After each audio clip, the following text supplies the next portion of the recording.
তাহলে আজকের এই ক্লাসের মধ্যে আমরা হচ্ছে এর পরের অংশটাকে নিয়ে আলোচনা করব।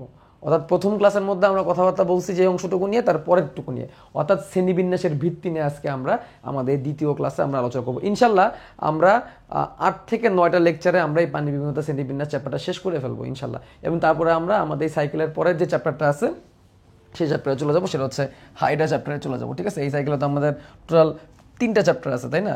পানি বিভিন্নতা শ্রেণীবিন্যাস একটা চ্যাপ্টার, হাইড্রা কাশ্মীর লুইমাস মিলে কিন্তু আরেকটা চ্যাপ্টার, হ্যাঁ, আর পরিপাক ও শোষণ কিন্তু আরেকটা চ্যাপ্টার। তো এখানে হিসাব করলে অ্যাকচুয়ালি কিন্তু এই সাইকেলের চ্যাপ্টার কিন্তু 5টা, অনেক বড় সাইকেল কিন্তু, হ্যাঁ। তো আমরা পানি বিভিন্নতা শ্রেণীবিন্যাস ইনশাল্লাহ আমরা 9 ক্লাসে শেষ করবো। ঠিক আছে, আর আগের দিনের ক্লাস যে করো নাই কোনো প্রবলেম নাই, তুমি আজকের ক্লাস থেকে বুঝতে পারবা, কোনো সমস্যা হবে না ইনশাল্লাহ, কোনো প্রবলেম হবে না আজকের ক্লাস থেকে পড়লে। ঠিক আছে, ওকে। আর আমি আজকের ক্লাসটা দেখি আমি ইউটিউবে দিয়ে দিব, বলছি না প্রতি চ্যাপ্টারে একটা মাত্র ক্লাস আমি ইউটিউবে দিব, একটা করে ক্লাস ওপেন করব। তো দেখি আজকেরটা দেওয়া যায় কিনা, ঠিক আছে, দেখা যাক। তাহলে আজকে আসো, তাহলে আমরা শ্রেণীবিন্যাসের ভিত্তি নিয়ে আমরা কথাবার্তা বলবো। এইখানে টোটাল 16টা ভিত্তি লেখা আছে, এটা তোমাদের বইয়েও লেখা আছে, এটা তোমাদের বইয়েও লেখা আছে। এবং এটা আমি হাতে লিখতেছি না, আজকে আমি সুন্দর স্লাইড বানাই নিয়ে আসছি। আমি তো রেগুলার হাতে লিখে দিই, আজকে স্লাইড বানাই নিয়ে আসি, বিকজ আজকের এই জিনিসগুলো মুখস্থ নির্ভর এবং আজকের এই জিনিসগুলো আমাদের বইয়ের মধ্যে লেখা আছে। তো যেটা বইয়ের মধ্যে সুন্দর করে লেখা আছে, যেটা মুখস্থ করতে হয়, সেটা আসলে আমার হাতে লেখার প্রয়োজন নেই, তোমাদেরও নোট করার প্রয়োজন নেই। আজকের ক্লাসে তোমাদের নোট না করলেও চলবে, তোমার মেন বইয়ের মধ্যে দাগাই নাও, মেন বইয়ের টপিকগুলো বুঝে নাও। ঠিক আছে, মেন বই বুঝতে পারলে এই টপিকগুলোর মধ্যে আর কোনো টেনশন তোমাদের বাকি থাকবে না। তাহলে দেখো আমরা সেই শ্রেণীবিন্যাসের ভিত্তি। আচ্ছা, প্রাণীর শ্রেণীবিন্যাস বলতে কি বোঝায়? আগের দিন ক্লাসে আমি বলছিলাম যে আমাদের এই পুরো জীব জগতের মধ্যে অনেক উদ্ভিদ আছে, অনেক প্রাণী আছে। শ্রেণীবিন্যাসের মূল উদ্দেশ্য কি? শ্রেণীবিন্যাসের মূল উদ্দেশ্য হচ্ছে কাছাকাছি মিল আছে, কাছাকাছি মিল আছে এই জিনিসগুলোকে একসাথে রাখা। এই জিনিসগুলোকে একসাথে রেখে সহজভাবে এদের কমন বৈশিষ্ট্যগুলো শেখার মাধ্যমে অল ওভার ওই একটা গ্রুপের মধ্যে যারা যারা আছে সবার কমন বৈশিষ্ট্য জেনে নেওয়া। যেমন ধরো তুমি কি করলা, বিভিন্ন লাল কালারের ফল ধরো একটা বাস্কেটের মধ্যে রাখলা, তোমার কাছে ধরো অনেক ফল আছে, কিছু লাল কালার, কিছু সবুজ কালার, কিছু হলুদ কালার। ঠিক আছে, এখন ধরো লাল কালারের যত ফল আছে সবগুলো একটা বাস্কেটের মধ্যে রাখলা, সবুজ কালারের যত ফল আছে ওটাকে আরেকটা বাস্কেটের মধ্যে রাখলা, আর হলুদ কালারের যত ফল আছে ওগুলোকে আরেকটা বাস্কেটের মধ্যে রাখলা। ফলগুলো সেম না, হলুদ কালারের তো অনেক রকমের ফল হতে পারে, হলুদ আমও হইতে পারে, হলুদ কমলাও হইতে পারে, রাইট? লাল হইলে আপেল হইতে পারে, জাম হইতে পারে, আঙুর হইতে পারে। তুমি এক জায়গায় রাখলা, তো এক জায়গায় রাখার ফলে কি লাভ হইলো বলো তো? এক জায়গায় রাখার ফলে তুমি এদের কালারগুলোকে একসাথে শিখতে পারতেছো, তুমি বলতে পারতেছো এখানে যারা যারা আছে সবাই একই কালারের। তো প্রাণী শ্রেণীবিন্যাসের উদ্দেশ্যটা এরকমই, যে কমন কমন বৈশিষ্ট্যগুলোকে দেখে একসাথে করে রাখবে প্রাণীগুলোকে, যাতে করে একটা বৈশিষ্ট্য শিখলে সবার বৈশিষ্ট্য শিখে ফেলা যায়। তো প্রাণীর শ্রেণীবিন্যাসের মুখ্য উদ্দেশ্য হচ্ছে এই বিশাল প্রাণী জগৎটাকে, এই বিশাল প্রাণী জগৎটাকে যাতে করে আমরা সহজে কি করতে পারি, শিখতে পারি, সহজে কি করতে পারি, শিখতে পারি। এটা হচ্ছে শ্রেণীবিন্যাসের মুখ্য উদ্দেশ্য। তো এই শ্রেণীবিন্যাসের ভিত্তি কি? শ্রেণীবিন্যাসের ভিত্তি যে ওয়ার্ডটা ব্যবহার করছে তোমাদের বইয়ের, আমি কতদিন যেটুকু পড়াইছি তারপরে গেলেই তোমরা পাবা। আমি তোমাদের বইয়ের কোথায় গেলে পাবা এটাও চলো আমি তোমাদের দেখাই দিই। এই দেখো বইয়ের, এই দেখো এই যে এরকম একটা অংশই আছে, পানির শ্রেণীবিন্যাসের ভিত্তি। কতদিন যা পড়াইছিলাম বাস্তুতান্ত্রিক বৈচিত্র্য, তারপরে আছে পানির শ্রেণীবিন্যাসের ভিত্তি। তুমি যে এডিশনের বই পড়ো না কেন, আগের এডিশন বা নতুন এডিশন যেটাই পড়ো না কেন, এই পানির শ্রেণীবিন্যাসের ভিত্তি আছে। তো এই দেখো ভিত্তির ক্ষেত্রে কি করছে, এই যে 16টা বৈশিষ্ট্যকে বেশি প্রাধান্য দিছে। এখন এই 16টা বৈশিষ্ট্যকে আমার সৃজনশীলের জন্য লাগবে। এই যাবৎকালে মাত্র একবারই এই 16টা বৈশিষ্ট্য নিয়ে একটা সৃজনশীল আসছিল, যেখানে উদ্দীপকটা এরকম দেওয়া ছিল যে এরকম এরকম টাইপের ছিল যে উদ্দীপকের এতে দিছে ভ্রূণস্তর, বিতে দিছে প্রতিসাম্যতা, আর সিতে ধরো দিছে উপাঙ্গ। এগুলোর মানে কি আমি আস্তে ধীরে বুঝাবো। দিয়ে দিয়ে গতে বলছে যে এই যে বিতে যারা আছে প্রতিসাম্যতা, এর উপর ভিত্তি করে প্রাণীর শ্রেণীবিন্যাস করো। এরকম একটা প্রশ্ন একবার বোর্ড পরীক্ষা আসছে। এবং ঘতে প্রশ্ন করছে প্রাণীর শ্রেণীবিন্যাসের আরও বেশ কিছু ভিত্তি আছে, এদের নামগুলো লিখো। তার মানে এই 16টার নাম লিখতে বলছে। অর্থাৎ এই 16টা টাইপ দিয়ে তুমি প্রাণীকে বিভিন্ন গ্রুপে ভাগ করতে পারবা। ঠিক আছে, ভাগ করতে পারবা। তাহলে প্রথম যে ভাগটা আছে আমি সবগুলো নিয়ে অল্প একটু আলোচনা করবো, কারণ এই ডিটেলস আলোচনা আজকের ক্লাস এবং পরের ক্লাস জুড়ে থাকবে। 16টা টপিক নিয়ে আলোচনা করতে আমার 2টা ক্লাস লাগবে। আজকের ক্লাসে কিছু আলোচনা হবে, তার পরের ক্লাসে কিছু আলোচনা হবে। ঠিক আছে, দেখো প্রথমটা হচ্ছে দেহের আকারের ভিত্তিকে তুমি শ্রেণীবিন্যাস করতে পারবা। পানিটা বড় নাকি ছোট, পানিটা কতটুকু বড়, পানিটা কতটুকু ছোট, পানিটাকে কি খালি চোখে দেখা যায় নাকি পানিটাকে খালি চোখে দেখা যায় না। ঠিক আছে, একটা বিজ্ঞাপন বিরতি প্রিয় শিক্ষার্থী বন্ধুরা, এই ক্লাসটি হচ্ছে আমাদের পেইড ব্যাচের একটি ক্লাস। আমরা আমাদের যে পেইড একাডেমিক কোর্স রয়েছে সেখানে প্রত্যেকটা চ্যাপ্টারে মাত্র একটা করে ক্লাস তোমরা সবার জন্য উন্মুক্ত করছি, যাতে করে তোমরা দেখতে পারো যে আমাদের ক্লাসগুলো কেমন হয়। তো এই চ্যাপ্টারের মাত্র একটি ক্লাসে তোমাদের কাছে উন্মুক্ত করা হলো, তোমরা ক্লাসটি দেখো, আশা করি তোমাদের উপকৃত হবে। আর পাশাপাশি তুমি যদি এই পেইড কোর্সে যুক্ত হতে চাও তাহলে তুমি একদম বেসিক থেকে অ্যাডভান্স লেভেল পর্যন্ত তুমি বায়োলজির সবগুলো চ্যাপ্টারই কিন্তু সাইকেল ভিত্তিকভাবে শেষ করতে পারবা। বিস্তারিত লিঙ্ক আমাদের এই যে ভিডিওটি দেখছো তার ডেসক্রিপশন এবং কমেন্টে দেখা হচ্ছে, সেই কমেন্টে দেওয়া লিঙ্ক থেকে তুমি আমাদের কোর্স সম্পর্কে বিস্তারিত জেনে নিতে পারবা। চলো এখন আবার চলে যাই আমাদের মেইন ক্লাসে। তারপরে সংগঠন ক্রমমাত্রা সংগঠন মাত্রা, অর্থাৎ প্রাণীটা কিভাবে তৈরি, প্রাণীটা কি কোষ দিয়ে তৈরি, নাকি প্রাণীটা টিস্যু দিয়ে তৈরি, নাকি প্রাণীটা অঙ্গ আছে, নাকি প্রাণীটা অঙ্গের পাশাপাশি তন্ত্রও আছে, এটাকে বলে সংগঠন মাত্রা। অর্থাৎ প্রাণীর দেহটা কিভাবে তৈরি। যে কোনো কিছুর দেহই তো, যে কোনো জীবের দেহই তো কোষ দিয়ে তৈরি হয়, কিন্তু সেই কোষ মিলে কি টিস্যু তৈরি করতে পারছে কি পারে নাই। যেমন পরিফেরা, তারা শুধু কোষ, তাদের কোষ থেকে কোনো টিস্যু তৈরি হয় না। নিডারিয়া টিস্যু তৈরি করতে পারে কিন্তু অঙ্গ তৈরি করতে পারে না। প্লাটিহেলমিনথেস তারা অঙ্গ তৈরি করতে পারে, অনেকগুলো অঙ্গ মিলে তন্ত্র তৈরি করতে পারে না। এইটা কিভাবে হয়েছে। জীবন পদ্ধতি, সে কি মুক্তজীবী না পরজীবী, সে কি নিজের মতো করে নিজে বসবাস করতে পারে নাকি অন্যের উপর ডিপেন্ডেন্ট হয়ে থাকে, নাকি সে মিথজীবী, দুজন একসাথে মিলে বসবাস করতেছে, একজন একজনের থেকে উপকার পাচ্ছে। 19 পড়ছিলা তোমরা, মিউচুয়ালিজম, কমনসেলিজম, এই যে এগুলো এখানে আলোচনা করে। তারপর হচ্ছে ক্লিভেজ মানে হচ্ছে বাংলায় কে বলে সম্ভেদ। জাইগোট থেকে কিভাবে ভ্রূণ হয় এটা নিয়ে আলোচনা। জাইগোট কি, শুক্রাণু ডিম্বাণু মিলিত হলে জাইগোট, রাইট, শুক্রাণু ডিম্বাণু মিলিত হলে জাইগোট। এই জাইগোটটা পরে কি বিভাজন হবে বলো তো। জাইগোটে কোন বিভাজনে, তোমরা তো আমার সাথে মাইটোসিস মিওসিস পড়ছো, তোমরা তো আমার সাথে সাইকেল 1-এ পড়ছো। জাইগোটে কোন বিভাজন হয়, জাইগোটে মাইটোসিস হয় নর্মালি আমাদের ক্ষেত্রে, মিওসিস হয় কিছু নিম্ন শ্রেণীর জীব, ওটা হিসাব আলাদা, মাইটোসিস হয় আমাদের ক্ষেত্রে, রাইট। তো সেই মাইটোসিসের ফলে একটা থেকে দুটা কোষ হয়, 2 থেকে 4টা, 4 থেকে 8টা, 8 থেকে 16টা, 16 থেকে 32, 32 থেকে 64, এভাবে আবার বাড়তে থাকে, এভাবে করে ধাপে ধাপে বাড়তে থাকে, বাড়তে বাড়তে ভ্রূণে পরিণত হয়। তাহলে এই যে বিভাজনটা, এটাকে বলে ক্লিভেজ। এটা নিয়ে আমরা আলোচনা করবো, প্রত্যেক জিনিস আলোচনা করবো আমরা। অনেকে জিজ্ঞেস করতেছে ভাই বই কবে আসবে। আমি যতটুকু জানতে পারলাম বই আগামীকাল অথবা পরশু দিনের মধ্যে গোডাউনে স্টক হয়ে যাবে। যারা যারা বই এমনি কিনে নিবে তারা কালকে থেকে বই অর্ডার করতে পারবে, আর যারা যারা বই অলরেডি বই সহ সাইকেল কিনছে তাদেরটার বৃহস্পতিবার থেকে ডেলিভারি যাওয়া শুরু করবে। হোপফুলি রবিবারের মধ্যে ইনশাল্লাহ সবাই ডেলিভারি পাওয়া শুরু করবে ইনশাল্লাহ। তারপরে নেক্সট ক্লাসের আগে দেখবা ইনশাল্লাহ অনেকে বই পেয়ে গেছো। তারপর হচ্ছে ভ্রূণ স্তর। তাহলে তুমি জাইগোটের বিভাজনের মাধ্যমে ভ্রূণ তৈরি করলা। এই ভ্রূণের আবার 2টা অথবা 3টা স্তর থাকতে পারে। যদি 2টা স্তর হয় তাহলে দ্বিস্তরী, 3টা স্তর হলে ত্রিস্তরী। আমি প্রত্যেকটা জিনিস নিয়ে আমি ডিটেলস আলোচনা করবো আজকে। জাস্ট এখন আমি অল্প অল্প করে প্রত্যেকটা নিয়ে কথা বলতেছি। ভ্রূণের যদি 2টা স্তর হয় তাহলে দ্বিস্তরী ভ্রূণ স্তর বা দ্বিস্তরী প্রাণী, 3টা স্তর হলে ত্রিস্তরী প্রাণী। বাট ভ্রূণ হইতে গেলে কিন্তু আবার কি অনেকগুলো কোষ একসাথে মিলতে তো হবে, তাই না। তাহলে পরিফেরার ক্ষেত্রে কিন্তু এরকম ভ্রূণ স্তর নিয়ে আলোচনা করা হয় না, কারণ পরিফেরা শুধুমাত্র কোষ দিয়ে তৈরি। আচ্ছা, এগুলো আমরা সামনে আসবো, সমস্যা নেই। প্রতিসাম্যতা মানে হচ্ছে একটা প্রাণীকে বাহ্যিকভাবে দিয়ে লম্ব অক্ষ বরাবর কয়টা সমান ভাগে ভাগ করা যায়। এত জটিলতায় যাবো না। যেমন ধর আমার মানুষের ক্ষেত্রে বলি, আমার মানুষ যদি আমি এইভাবে কাটি তাহলে 2 পাশে সমান সমান করে সব কিছু পাবে। এদিকে একটা হাত পাবে, এদিকে একটা হাত পাবে, ওইদিকে একটা পা, ওইদিকে একটা পা পাবে। মুখের অর্ধেক এদিকে যাবে, অর্ধেক এদিকে যাবে, একটা নাকের অর্ধেক এদিকে যাবে, অর্ধেক এদিকে যাবে, চোখ কান সব অর্ধেক অর্ধেক করে ভাগ হয়ে যাবে। বাহ্যিকভাবে লম্ব অক্ষ বরাবর তুমি যতগুলো সমান ভাগে ভাগ করতে পারবা, এটাকে বলে প্রতিসাম্যতা। এরকম গোলীয় প্রতিসাম্য আছে, অরীয় প্রতিসাম্যতা আছে, দ্বিপার্শ্বীয় প্রতিসাম্যতা আছে। কোনো কোনো প্রাণী আছে এদেরকে কোনোভাবে ভাগ করা যায় না, এটাকে বলে অপ্রতিসাম্য। তারপরে আছে হচ্ছে খণ্ডকায়ন। কেঁচো আর যোগ যারা যারা দেখছো তারা ভালো বুঝতে পারবা। কেঁচো যোগ তো সবাই দেখছে। কেঁচো বা জোকের দেহে কিন্তু খণ্ড খণ্ড খণ্ড খণ্ড খণ্ড থাকে। কেঁচোর দিকে গেলে তুমি ক্লিনলি দেখতে পারবা যে কেঁচোর দেহে ছোটো ছোটো ছোটো ছোটো ছোটো ছোটো কি আছে, খণ্ড খণ্ড খণ্ড আছে। আমি ওয়েবে একটা ভিডিও দিয়ে দিচ্ছি সাইকেল 2-তে, দেখছো কিনা।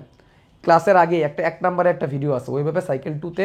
এই চ্যাপ্টারের যে ফোল্ডারটা শুরুতে একটা ভিডিও পাবো 25 মিনিটে নন করার পর্ব শেখাও, ওটা দেখবা। তাহলে প্রত্যেকটা প্রাণী সম্পর্কে তোমার একটা ভিজুয়ালাইজেশন তৈরি হবে। মাস্ট দেখবো এই 25 মিনিটের একটা ভিডিও। ওয়েবের সাইকেল 2-তে যাবা, সাইকেল 2-র প্রথম অধ্যায় প্রাণী বিভিন্নতা শ্রেণীবিন্যাসে যাবা। যারা দেখবা প্রথম যে ভিডিওটা 25 মিনিটে নন করার পর্ব, ওই ভিডিওটা মাস্ট দেখবা। আজকে যারা দেখো না কালকের ক্লাসে অবশ্যই দেখবা, এটা ওয়েবে আছে, ঠিক আছে। মাস্ট দেখবা ভিডিওটা, ঠিক আছে। তাহলে দেহে যদি খণ্ড খণ্ড খণ্ড খণ্ড খণ্ড থাকে তাহলে খণ্ডকায়ন বলবে। অনেকের ক্ষেত্রে খণ্ড নাও থাকতে পারে। যেমন ধরো গোলকৃমির ক্ষেত্রে কোনো খণ্ড নাই, একদম প্লেন। ফিতাকামির ক্ষেত্রে কোনো খণ্ড নাই, একদম প্লেন। আবার চিংড়ির ক্ষেত্রে খণ্ড আছে। চিংড়ির মাথা, উদর, উদরের আবার চিংড়ি মাছ কেমন, চিংড়ি মাছ বললে ভুল হবে, চিংড়ি এমন না,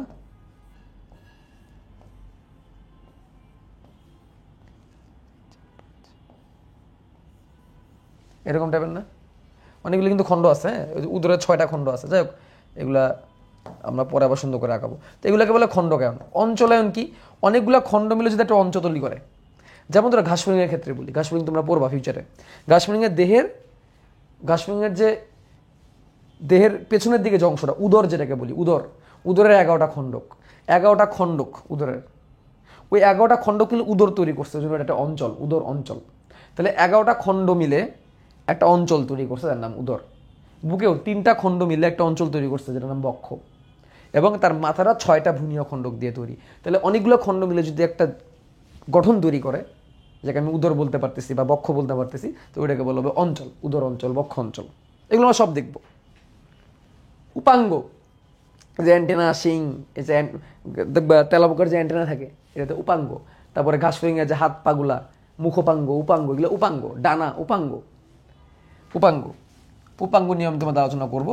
প্রান্তিকতা, দেহকে কয়েকটা প্রান্তে ভাগ করা যায়, দেহকে কয়েকটা প্রান্তে ভাগ করা যায়, হ্যাঁ, সম্মুখ প্রান্ত, পশ্চাৎ প্রান্ত, এরকম কয়েকটা প্রান্ত আছে, এগুলো আমি তোমাদেরকে ইমেজ দিয়ে দেখাই দিব। তো তল, 3টা তল আছে আমাদের, 3টা তল আছে, এই তলটাও দেখা দেবো, অনুপ্রস্থ তল, এর তলগুলো দেখাই দিব, বেশ 3টা তল আছে আমাদের। তারপর ধরো সিলোম, সিলোম ব্যাপারটা একদম অনেক লম্বা সময় লাগবে সিলোম তোমাদের বুঝাইতে, এটা একটু জটিল জিনিস, বাট এটা নিয়ে আমি তোমাদের সাথে আলোচনা করব, আমি সহজ করে দেবো, টেনশন নাই। সিলোম মানে হচ্ছে আমাদের দেহের মেসোডাম থেকে তৈরি, এই যে ভ্রূণের যে 3টা স্তর ছিল, এর মধ্যে 2 নম্বর স্তরের নাম মেসোডাম। এই মেসোডাম থেকে তৈরি একটা গহ্বর, ওই গহ্বরটা হচ্ছে সিলোম। সিলোম মানে হচ্ছে গহ্বর। যেই সিলোম গহ্বরের ভিতরে অনেক আমাদের ক্ষেত্রে কি পৌষ্টিকতন্ত্রগুলো আছে, পৌষ্টিকতন্ত্রের অঙ্গগুলো আছে, মানে সিলোম মানে একটা গহ্বর। এই সিলোম থাকলে সিলোমেট, না থাকলে অ্যাসিলোমেট। এটা নিয়ে আমি আলোচনা করবো। এটা হচ্ছে ত্রিভ্রূণস্তরী প্রাণীর। ভ্রূণস্তর তো 2 রকমের হতে পারে, দ্বিভ্রূণস্তর হইতে পারে অথবা ত্রিভ্রূণস্তর হইতে পারে। ত্রিভ্রূণস্তরী প্রাণীর দেহের যে গহ্বর, সেটা হচ্ছে সিলোম, স্পেশাল একটা গহ্বর হচ্ছে সিলোম। তারপর সে সংবহন তন্ত্র, কেমন সংবহন তন্ত্র, রক্ত সংবহন তন্ত্র নাকি পানি সংবহন তন্ত্র, দেহের ভিতরে রক্ত আছে নাকি শুধু পানি দিয়েই সব কিছু হয়ে যায়।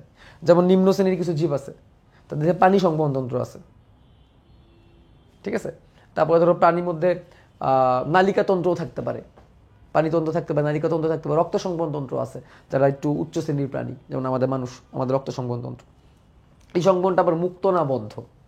যদি রক্ত নালিকার মাধ্যমে পরিবাহিত হয়, যেমন আমাদের দেহে রক্ত নালীর মাধ্যমে পরিবাহিত হয়, এটাকে বলে বদ্ধ সংবহন। আর যদি রক্ত হাত থেকে বের হয়ে দেহের গহ্বরের মধ্যে ছড়ায় যায়, ওইটাকে বলে মুক্ত সংবহন। এটা নিয়ে আমি আলোচনা করব। তারপর হচ্ছে কঙ্কাল, কঙ্কাল দেহের আছে নাকি নাই, থাকলে কি দিয়ে তৈরি। আমাদের যেরকম হাড্ডি আছে, ঘাসফড়িংয়ের তোর হাড্ডি নেই, তাদের কাইটিন নির্মিত কঙ্কাল। অনেকের আছে চুনা পাথর, চুন নির্মিত কঙ্কাল। তারপরে নটোকট, থাকলে কর্ডেট, না থাকলে নন কর্ডেট, এটা আমরা সবাই জানি।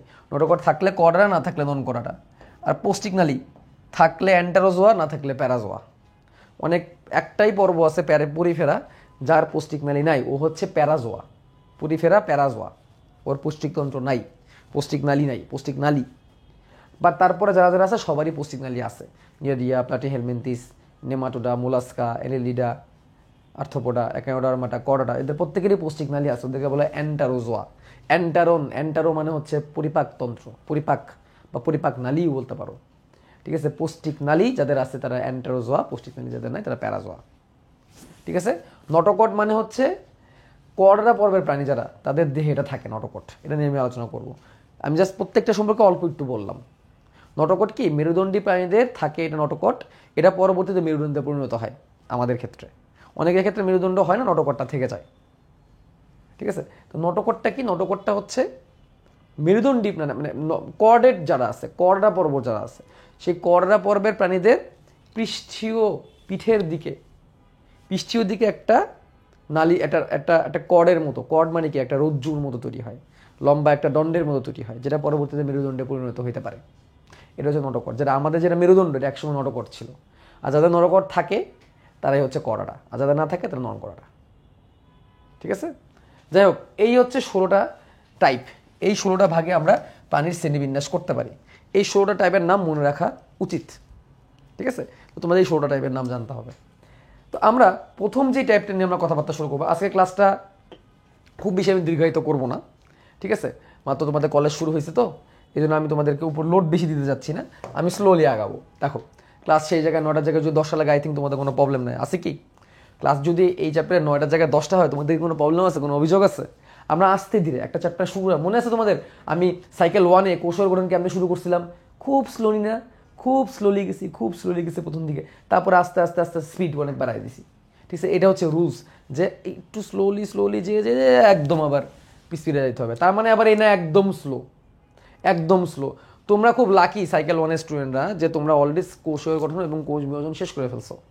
যারা যারা শেষ করো না দ্রুত শেষ করো, ঠিক আছে? আমার কাছে একটা লাইভ ক্লাস করবা, আবার একটা রেকর্ড ক্লাস দেখে শুধু দ্রুত শেষ করো, ঠিক আছে? এখন কৌশল গঠন নিয়ে পড়ে থাকলে চলবে না, যারা আগায় যায় তারা অলরেডি কৌশল গঠন পড়ে ফেলছে।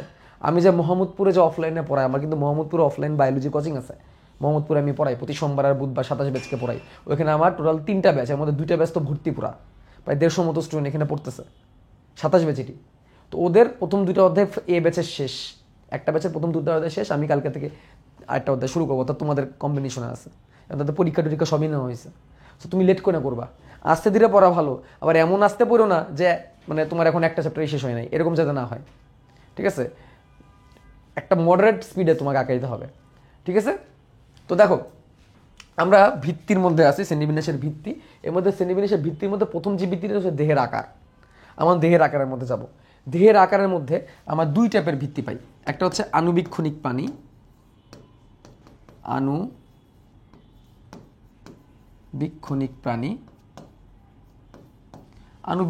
বীক্ষণিক বানানটা হয়তো আবার দীর্ঘিকার দিছে, তাই না? আচ্ছা সমস্যা নাই। আণুবীক্ষণিক প্রাণী যেগুলো মাইক্রোস্কোপিক প্রাণী, যেগুলো দেখতে গেলে মাইক্রোস্কোপ লাগবে। আর একটা হচ্ছে বৃহত্তর প্রাণী, যাদেরকে আমরা খালি চোখে দেখতে পারি।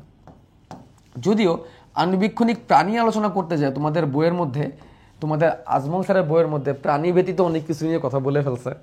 তো আমি এখন একটা জীবের নাম লিখব, যার নাম হচ্ছে ট্রাইকোডিনা অ্যানাবাসি।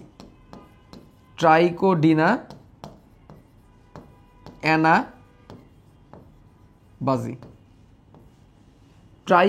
অ্যানাবাজি, এটা একটা জীব, ঠিক আছে? এটা অনেক ছোট। এটা কোথায় হয়? দেখো একটা মাছ, এই দেখো অনেকগুলো মাছ, হ্যাঁ দেখছো মাছ।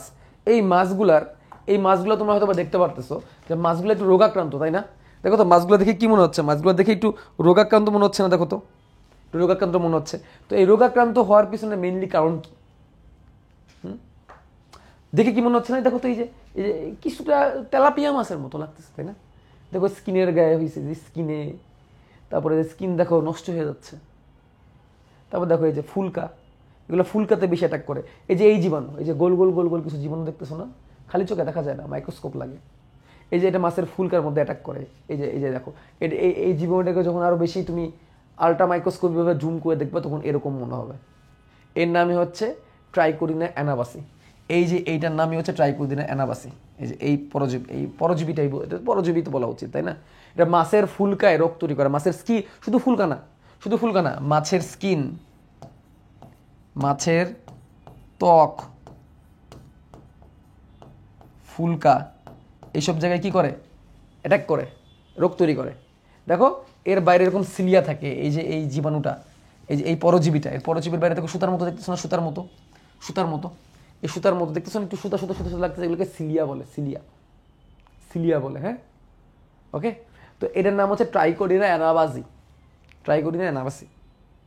তো ট্রাইকোডিনা অ্যানাবাসির তোমরা ছোট্ট একটা ভিডিও দেখাই, চলো আমি ট্রাইকোডিনা অ্যানাবাসি নিয়ে ছোট্ট একটা ভিডিও দেখাই, দেখবা নাকি দেখবে না? আরে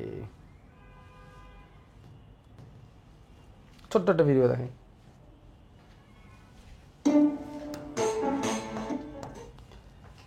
এই দেখো ট্রাইকোডিনা অ্যানাবাসির ক্ষেত্রে এই দেখো এই যে জীবাণুগুলো ছোট্ট, দেখছো কত ছোট? এটা একটা প্রাণী, এটা হাইড্রা হওয়ার পসিবিলিটি সব থেকে বেশি। অর্ধেক দেখা যাচ্ছে বলে বোঝা যাচ্ছে না, অনেক বড় প্রাণী। তার মধ্যে দেখো এই যে ছোট এই যে দেখো ট্রাইকোডিনা অ্যানাবাসি, একটু ছোট্ট, একটু অনেকটা গোলাকার না, কেমন যেন একটা শেপটা। এই যে দেখো এই যে অ্যাটাক করে এই যে দেখছো গোল, অ্যাটাক করে তারপর তার জন্য ক্ষতি করে। এটা যদিও মাছ না, এটা আমার যতটুকু মনে হয় এটা হাইড্রা। যাই হোক সে অন্য ক্যাটাগরি। দেখছো কেমনে, এই যে দেখো ওই সিলিয়া দিয়ে এরকম পানির মধ্যে এরকম নড়াচড়া করতে পারে, সিলিয়া দিয়ে এরকম এরকম করে নড়াচড়া করে, ঠিক আছে। তো এর নাম হচ্ছে ট্রাইকোডিনা অ্যানাবাসি। তো ট্রাইকোডিনা অ্যানাবাসি নিয়ে আমরা জানলাম। তো এটা হচ্ছে আণুবীক্ষণিক প্রাণী। আণুবীক্ষণিক প্রাণী কি প্রাণী? আণুবীক্ষণিক প্রাণী। ওকে, এরপর আসে বৃহত্তর প্রাণীর ক্ষেত্রে। বৃহত্তর প্রাণীর ক্ষেত্রে তোমরা এখানে যার ছবি দেখতে পারতেছো, কত কিউট কিউট কিউট কিউট ছবি দেখতে পারতেছো না? এই কিউট কিউট ছবির প্রাণীটার নাম কি বলতো? হ্যাঁ, কে বলতে পারবা এই কিউট কিউট ছবির প্রাণীটার নাম কি? এই কিউট কিউট ছবির প্রাণীটার নাম হচ্ছে কেভিয়া, CAVIA পোর্সেলাস, PORCELLUS, কেভিয়া পোর্সেলাস। কেভিয়া পোর্সেলাস, যার নাম হচ্ছে গিনিপিগ। গিনিপিগ তোমাদের বইয়ে এটার এক্সাম্পল দিছে বলে আমি এটাই পড়াইলাম। তো এখানে যে বৃহত্তর প্রাণী বলতে গেলে কেভিয়া পোর্সেলাসই পড়তে হবে, ব্যাপারটা এরকম না। কেভিয়া পোর্সেলাসিতে পড়তে হবে ব্যাপারটা এমন না। অন্য যে প্রাণী চোখে তুমি দেখতে পারতো সেগুলো হচ্ছে বৃহত্তর প্রাণী। কেভিয়া পোর্সেলাস বা গিনিপিগ, গিনিপিগের ক্রোমোজোম সংখ্যা কত দিকে কাকে মনে আছে? মানুষের জায়গায় গিনিপিগ দিয়ে এক্সপেরিমেন্ট করো, রাইট? তাহলে মানুষকে উল্টায় দাও, মানুষের ক্রোমোজোমকে উল্টায় দাও মানুষের জায়গায়, মানে মানুষের বিপরীতে। যেমন আমি বলছিলাম ধানের ক্রোমোজোম কটা 24টা, ধানের বদলে আমরা অনেক সময় গম খাই, তাহলে 24 উল্টা দিলে 42। তেমনি মানুষের বদলে গিনিপিগ দিয়ে এক্সপেরিমেন্ট করা হয়। মানুষের ক্রোমোজোম যদি 46টা হয় তাহলে ক্রোমোজোমের গিনিপিগের কয়টা? 64টা। দেখছো, মনে আছে প্রথম চ্যাপ্টারে পড়া কিন্তু। ওকে, তাহলে এই হচ্ছে দেহের আকার অনুসারে আণুবীক্ষণিক প্রাণী এবং বৃহত্তর প্রাণী। যে প্রাণীগুলোকে দেখতে বা যে জীবগুলোকে দেখতে তোমার মাইক্রোস্কোপ লাগতেছে সেগুলোকে আণুবীক্ষণিকের আন্ডারে রাখছে, আর যেগুলোকে দেখে তুমি খালি চোখে দেখতে পারতো সেগুলোকে আমরা বৃহত্তরের মধ্যে রাখতেছি।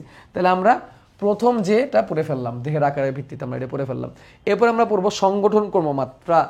সংগঠন মাত্রা বা সংগঠন ক্রমমাত্রা, হ্যাঁ, এটা আমরা দেখবো। দেখো তোমাদের যে কাজটা আজকে আমি তোমাদের দিব, তোমরা অবশ্যই এই সিরিয়ালটা মুখস্থ করবা, ঠিক আছে? এই সিরিয়ালটা মনে রাখবা। Porifera, Cnidaria, Platyhelminthes, Nematoda, Mollusca, Annelida, Arthropoda, Chordata. এই সিরিয়াল তোমাকে মুখস্থ করতেই হবে। এই সিরিয়াল বাবা তুমি যদি মুখস্থ না করো, তুমি পদে পদে ধরা খাবা, পদে পদে ধরা খাবা, ঠিক আছে? এই সিরিয়ালটা মনে রাখার টেকনিক এটা দিয়ে দিই। শোনো, এই টেকনিক যেটা এখন আমি তোমাদের দিব, এই টেকনিক কিছু তোমার যে পড়তে হবে এমনটা না। তুমি নিজের মতো করে টেকনিক বানায় পড়তে পারো। তোমার যদি এমনি মনে থাকে তাহলে টেকনিকের দরকার নাই, ঠিক আছে? এভাবে মনে রাখবা, পানি পানে, পানি পানে, পানি পানে মনে অনেক আরাম একা করে দেয়। পানি পানে মনে অনেক আরাম একা করে দেয়, ঠিক আছে? এখন যে জিনিসটা আমি এখানে লিখি নাই, এটা হচ্ছে মনে করো যে দুষ্টু পানি। এটা হচ্ছে দুষ্টু পানি, বুঝছো? দুষ্টু পানি মানে বোঝো? হ্যাঁ, দুষ্টু পানি মানে কি? দুষ্টু পানি মানে যেসব পানি খাওয়া ভালো না ওই পানিকে বোঝানো হয়েছে, বুঝছো? পড়াইতে গেলে অনেক কিছু এমনি বলতে হয়, ঠিক আছে? I think you won't mind. হ্যাঁ, দুষ্টু পানি খাওয়ানো খারাপ যাবে না, এগুলো খাওয়া হারাম। তো দুষ্টু পানি পান করে যারা মনে অনেক আরাম পায়, দুষ্টু পানি পান করে যারা মনে অনেক আরাম পায়, এরা একা হয়ে যায়, দুনিয়া থেকে একা হয়ে যায়। কেন? কারণ তারা তো দুষ্টু পানি পান করতেছে। দুনিয়া মানুষকে তাদেরকে ভালোবাসবে বলো? তাদেরকে ভালো চোখে দেখবে? তাহলে দুষ্টু পানি পানে মনে অনেক আরাম একা করে দেয়, ঠিক আছে? তাহলে পানি মানে পরিফেরা, নিতে নিডারিয়া, পানে প্লাটিহেলমিনথেস আর নেতে নেমাটোডা। পানি পানে পরিফেরা, নিডারিয়া, প্লাটিহেলমিনথেস, নেমাটোডা। পানি পানে মনে, মোতে মোলাস্কা, মনেতে মোলাস্কা, মনে অনেক থেকে হচ্ছে অ্যানলিডা, অনেক অ্যানলিডা, অনেক অনেক এনে, অনেক এনে, এই যে অনেক এনে, মনে থেকে মনে রাখবো মোলা, মোলা মনে, অনেক অ্যানিলিডা। আরাম, আরাম আর্থ, আরাম আর্থ্রোপোডা, আরাম আর্থ্রোপোডা। একা করে দেয়, একা মানে একাই নো, করে দেয়, করে দেয় করদাতা, করে দেয় করদাতা, করে দেয় করদাতা, করদাতা, ঠিক আছে? পানি পানে মনে অনেক আরাম একা করে দেয়, ঠিক আছে? ক্লিয়ার, মনে থাকবে? এই অনেকে দেখে আগেই লিখে ফেলছে। এই তুমি নাকি আগে আর্কাইভ ক্লাস করে ফেলছো নাকি? আমার কি ব্যাপার বুঝলাম না। দেখি যে অনেকেই আগেই লিখে ফেলছে। হ্যাঁ, আগেই লিখে ফেলছো তোমরা। শোনো শোনো, আগের বছরে যারা ক্লাস করছো তারা এটা ভাইবো না যে আগের বছরের ক্লাস করে সব শিখে ফেলছো। আজকে ক্লাসে আরো সুন্দর, মানে এই বছরের ক্লাসে আরো অনেক নতুন জিনিস আমি তোমাদেরকে শেখাবো। এটা ভাবার সুযোগই নেই যে আগের বছরের ক্লাস করলে এই বছর আর নতুন কিছু শেখা নেই। ভাইয়ের প্রতি বছরের ক্লাস চেঞ্জ হয়ে যায়, প্রতি বছরই ভাইয়ের ক্লাস, ভাইয়ের কনসেপ্ট চেঞ্জ হয়, কনসেপ্ট আরো ডিটেল হয়, চেঞ্জ তো হয় না, কনসেপ্ট আরো ভালো হয়। আচ্ছা, ওই ব্যাপারে কি ক্লাস দেখা যাচ্ছে ঠিকঠাক? ওই ব্যাপারে স্টুডেন্টরা কি ক্লাস ঠিকঠাক দেখতে পারতেছো? একটু জানাই দিও। আর আজকের ক্লাসটা আমি ইউটিউবে দিয়ে দিবনি সবার জন্য, ঠিক আছে? একটা ক্লাসে তো প্রতি চ্যাপ্টারে উন্মুক্ত করে আজকে একটু উন্মুক্ত করে দিবনি। যারা যারা ইউটিউবে দেখতেছো ক্লাসটা, এটা অ্যাকচুয়ালি পেড ব্যাচের ক্লাস। আচ্ছা, এখন দেখো, তুমি যদি এই সিরিয়ালটা যখন মুখস্থ করে ফেলবা, তুমি যখন এই সিরিয়ালটা মুখস্থ করে ফেলবা, তখন ভাইয়া তোমার একটা উপকার হবে। উপকারটা কি? এর পরের যে শ্রেণীবিন্যাসগুলো আছে, ভিত্তিগুলো আছে, ভিত্তিগুলো শেখা তোমার জন্য ইউজ হয়ে যাবে। পরের ভিত্তিগুলো শেখা তোমার জন্য অনেক সহজ হয়ে যাবে, ইজি হয়ে যাবে। খেয়াল করো, প্রথমটা হচ্ছে কোষীয় মাত্রা। আমি শুধু কোষ লিখছি, মাত্রাগুলো খেয়াল করো। যেই সকল প্রাণী শুধু কোষ দিয়ে তৈরি হবে, শুধু কি দিয়ে তৈরি হবে? কোষ দিয়ে তৈরি হবে। যেমন ধরো পরিফেরা পর্বের প্রাণী আছে যার নাম হচ্ছে স্পঞ্জ। পরিফেরা পর্বের প্রাণী আছে যার নাম হচ্ছে স্পঞ্জ। যেরকম দেহের মধ্যে ছিদ্র ছিদ্র ছিদ্র ছিদ্র থাকে, এর নাম হচ্ছে স্পঞ্জিলিডি, স্পঞ্জ। তোমরা যারা যারা ওই 23 মিনিটের ভিডিওটা 25 মিনিটের ভিডিওটা দেখছো, তারা স্পঞ্জের চিত্র এমনি দেখতে পারবা, ঠিক আছে? যারা যারা তোমরা ওই 23-24 মিনিটের ভিডিওটা দেখছো, 23-24 না 25 মিনিট, আমি দেখি স্পঞ্জ খুঁজতেছি। এই যে দেখো, স্পঞ্জ পেয়ে গেছি। এই যে স্পঞ্জ, এই যে এর ভিতরে স্পঞ্জ আছে, এর ভিতরে স্পঞ্জ আছে। হ্যাঁ, আমি চলো তোমাদেরকে ইয়ে করে দেখাই। এই যে দেখছো, যে স্পঞ্জ, এটা একটা প্রাণী যার নাম স্পঞ্জ, ঠিক আছে? এটা দেখছো পরিণত অবস্থা এরকম নিশ্চল, যে মুখের দিকে তো একটা ছিদ্রের মতো আছে, মুখের দিকে একটা ছিদ্র, সারা দেহের মধ্যে অনেক ছিদ্র। দেখছো মুখের দিকে ছিদ্র, সারা দেহে, মুখ তো না, ঠিক আসলে মুখ বললে ভুল হবে, এরকম অনেক ছিদ্র। হ্যাঁ, এই প্রাণীটার নাম হচ্ছে স্পঞ্জ। এই প্রাণীটার নাম কি? স্পঞ্জ। স্পঞ্জ বা সাইকন, অ্যাকচুয়ালি এর নাম সাইকন না, আমি যেটা নিয়ে আসি এটার নাম হচ্ছে সাইকন। হ্যাঁ, SYCON, স্পঞ্জ বলে ডাকা হয় এদেরকে। তো এরা শুধুমাত্র কোষ দিয়ে তৈরি, এরা শুধুই মাত্র কোষ দিয়ে তৈরি, কোষের মধ্যে আর কিছু নাই, শুধুই কোষ দিয়ে তৈরি। এবং এরা অনেকগুলো কোষ মিলে টিস্যু তৈরি করে না। What is tissue? যখন অনেকগুলা কোষ মিলে যখন একই কাজ করে, তখন এটাকে টিস্যু বলে। তাহলে এই যে যাকে দেখাইলাম তোমার একটু আগে ছবিতে, মানে স্পেসিমেনে, এরা শুধু কোষ, এটা কখনো টিস্যু তৈরি করে না। এই জন্য এটা কোষীয় মাত্রার প্রাণী। যখন অনেকগুলো কোষ মিলে টিস্যু তৈরি করতে পারে, তখন এটাকে বলা হয় হচ্ছে কোষ টিস্যু মাত্রার প্রাণী। কোষ টিস্যু মাত্রার প্রাণী, কোষও আছে এবং অনেকগুলো কোষ মিলে টিস্যু তৈরি করছে, ঠিক আছে? যেমন আমরা হাইড্রার ক্ষেত্রে দেখি এটা। হাইড্রা কোন পর্বের প্রাণী? হাইড্রা হচ্ছে নিডেরিয়া পর্বের প্রাণী। তোমাদের হাইড্রা দ্বারাও দেখাই, এটা দেখানো একটু কঠিন হবে। এই যে এটার ভিতরে দেখছো দুলতেছে, ছোট্ট, এই দেখো কত ছোট একটা হাইড্রা, কত ছোট হইতে পারে।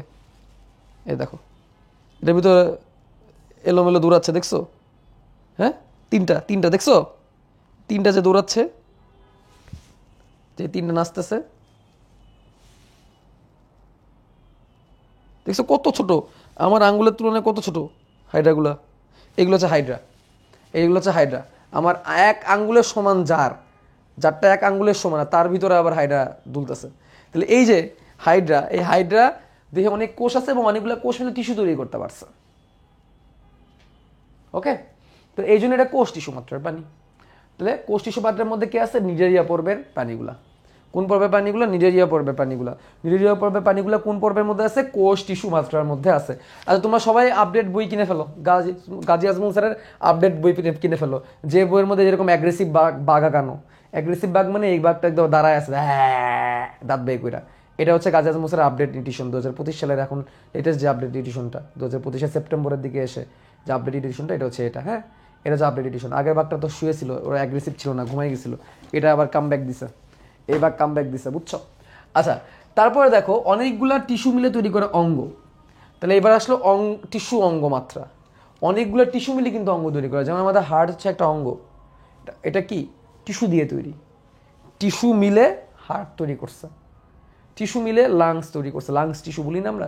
আমাদের জিব্বাকে যদি একটা অঙ্গ হিসেবে চিন্তা করো, জিব্বাতেও কিন্তু টিস্যু আছে, টাঙের টিস্যু। তাহলে অনেকগুলো টিস্যু মিলে অঙ্গ তৈরি করে। বাট সেটা নিউরেরিয়া পর্বের করে না, সেটা প্লাটিহেলমিনথিস পর্বে করে। তো প্লাটিহেলমিনথিস পর্বে অনেকগুলা টিস্যু মিলে অঙ্গ তৈরি করতে পারে, ঠিক আছে? যার কারণে তারা হচ্ছে টিস্যু অঙ্গ মাত্রার প্রাণী। তো প্লাটিহেলমিনথিস পর্বের মধ্যে যে প্রাণীটা আছে তার নাম হচ্ছে ফিতাকিমি।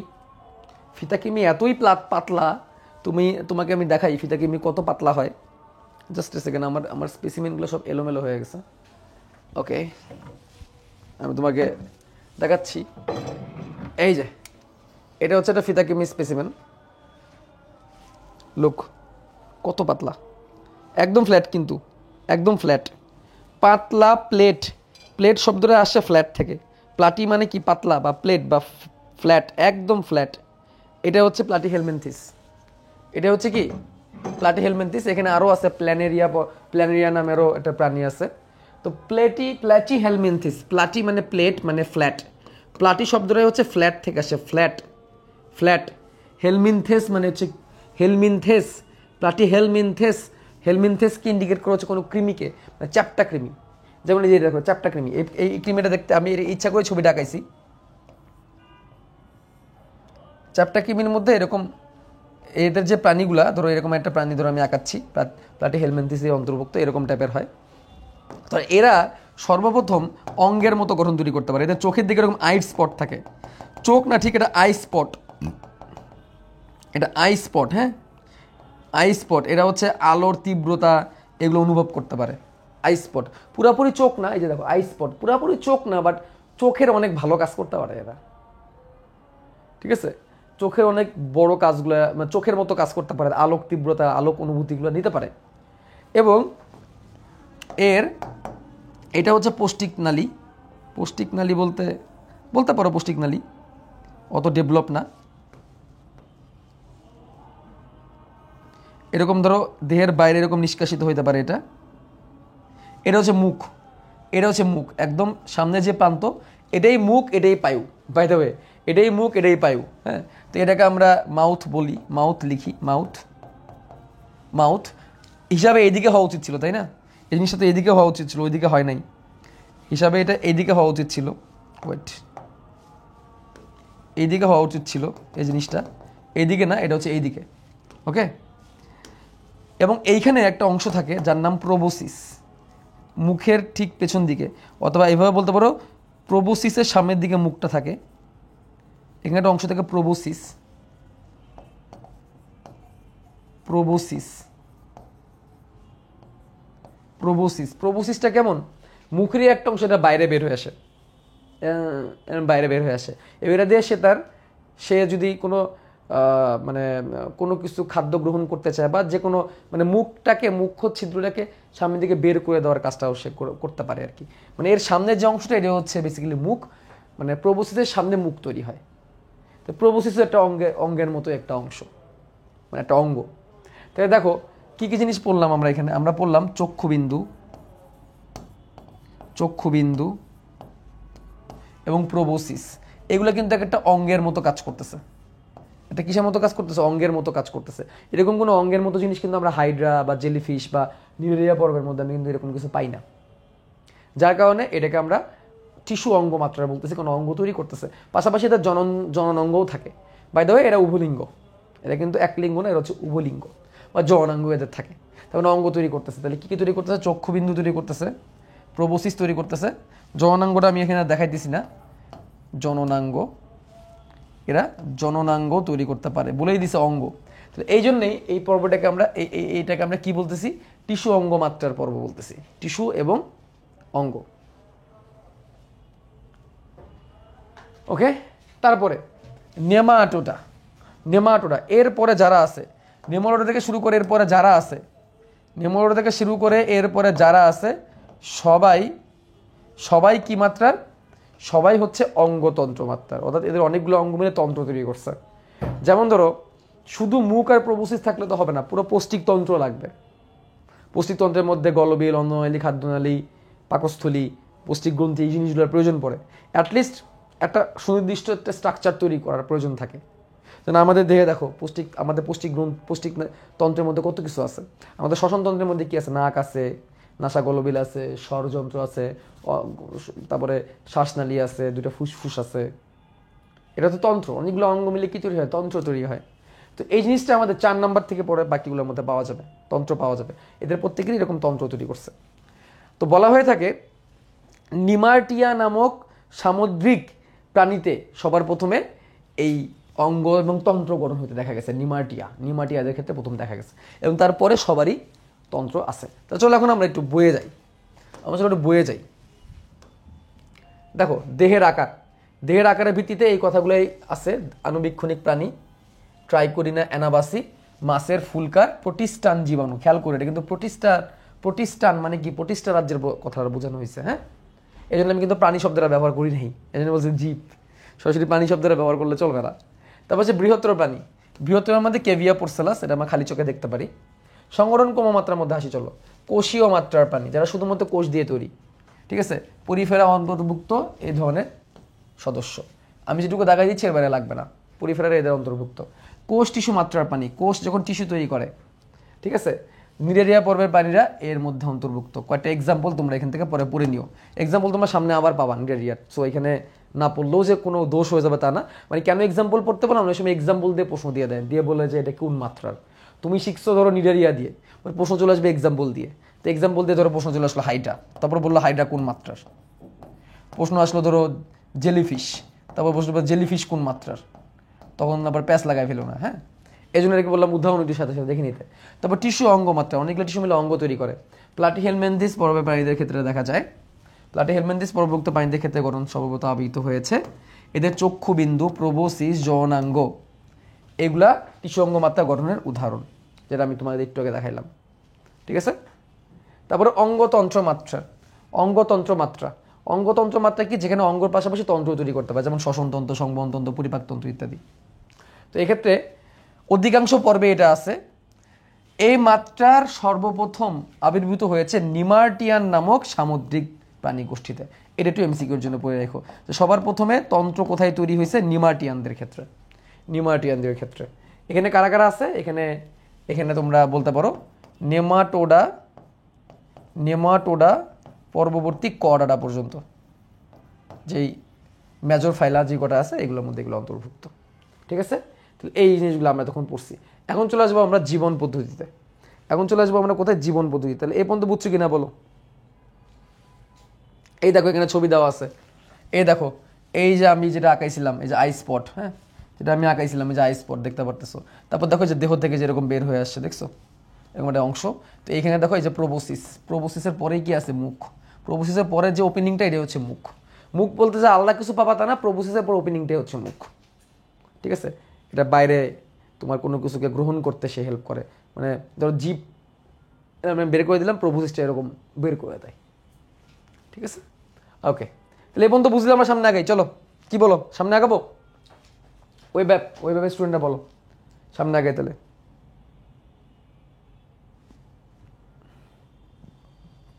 এবার আসি আমরা জীবন পদ্ধতি। জীবন পদ্ধতি, জীবন পদ্ধতি, জীবন পদ্ধতির মধ্যে চারটা টাইপ আছে। জীবন পদ্ধতির মধ্যে চারটা টাইপ আছে, মুক্তজীবী, মুক্তজীবী, পরজীবী, মিথজীবী, সহজীবী। মুক্তজীবী, পরজীবী, মিথজীবী এবং সহজীবী, এরকম চারটা টাইপে আমরা ভাগ করতে পারি। মুক্তজীবী, পরজীবী, মিথজীবী এবং সহজীবী। এই জিনিসটাকে জানতে হবে যে কয়টা, সরি,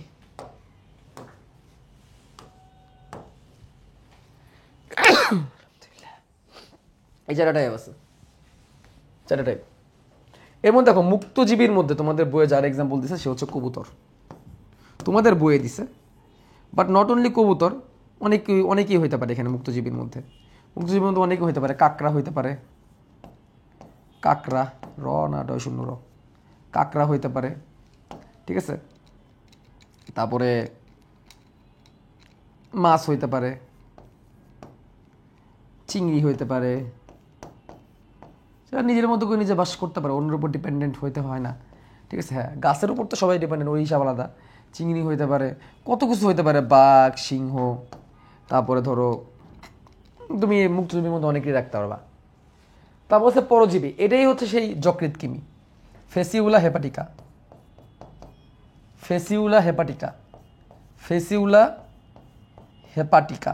হেপাটিক মানে কি, আজকে থেকে মনে রাখবা, যেখানেই হেপাটিক শব্দটা দেখবা, যেখানেই হেপাটিক শব্দটা দেখবা, হেপাটিক, হেপাটিক বুঝবে এটা কাকে ইন্ডিকেট করতেছে, যকৃৎ বা লিভারকে ইন্ডিকেট করতেছে।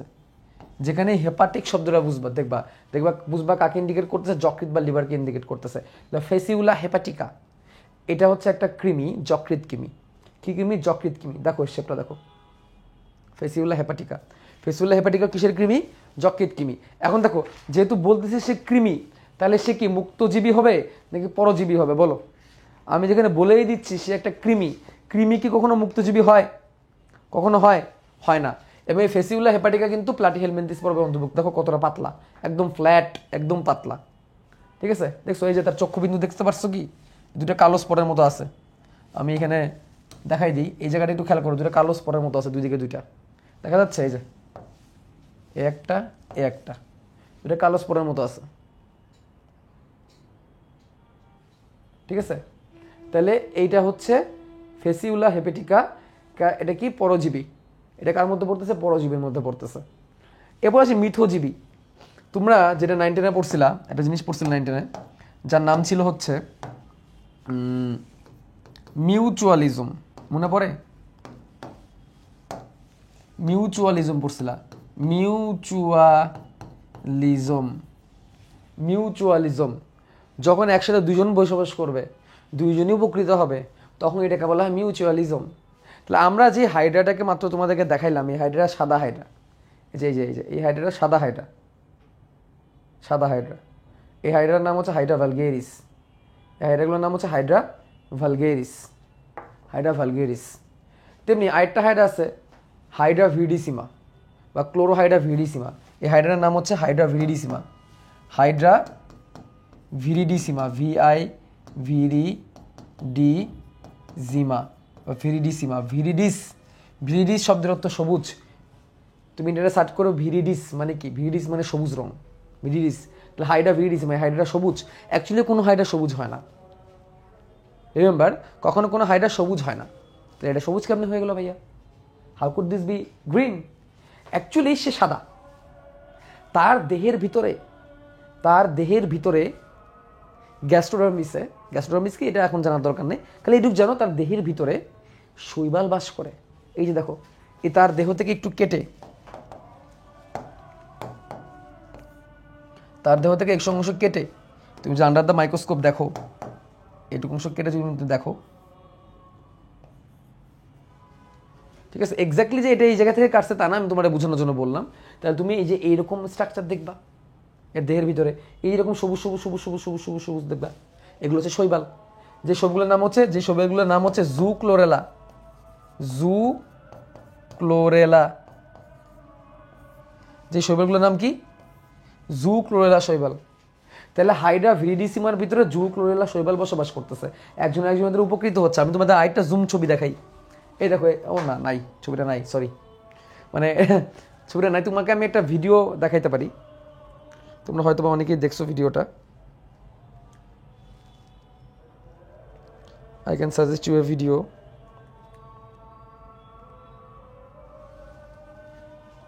ইউটিউবে যাবা, ইউটিউবে যে সার্চ করবা হাসনাত শুভ্র হাইড্রা, হাসনাত শুভ্র হাইড্রা লিখে সার্চ করবা। সার্চ করে দেখবা যে এরকম একটা থাম্বনেলের একটা ছবি চলে আসবে, ভিডিও চলে আসবে, 309K ভিউওয়ালা। ঠিক আছে, একটা ভিডিও চলে আসবে, এই ভিডিওটা দেখবা। ওয়েট এ মিনিট,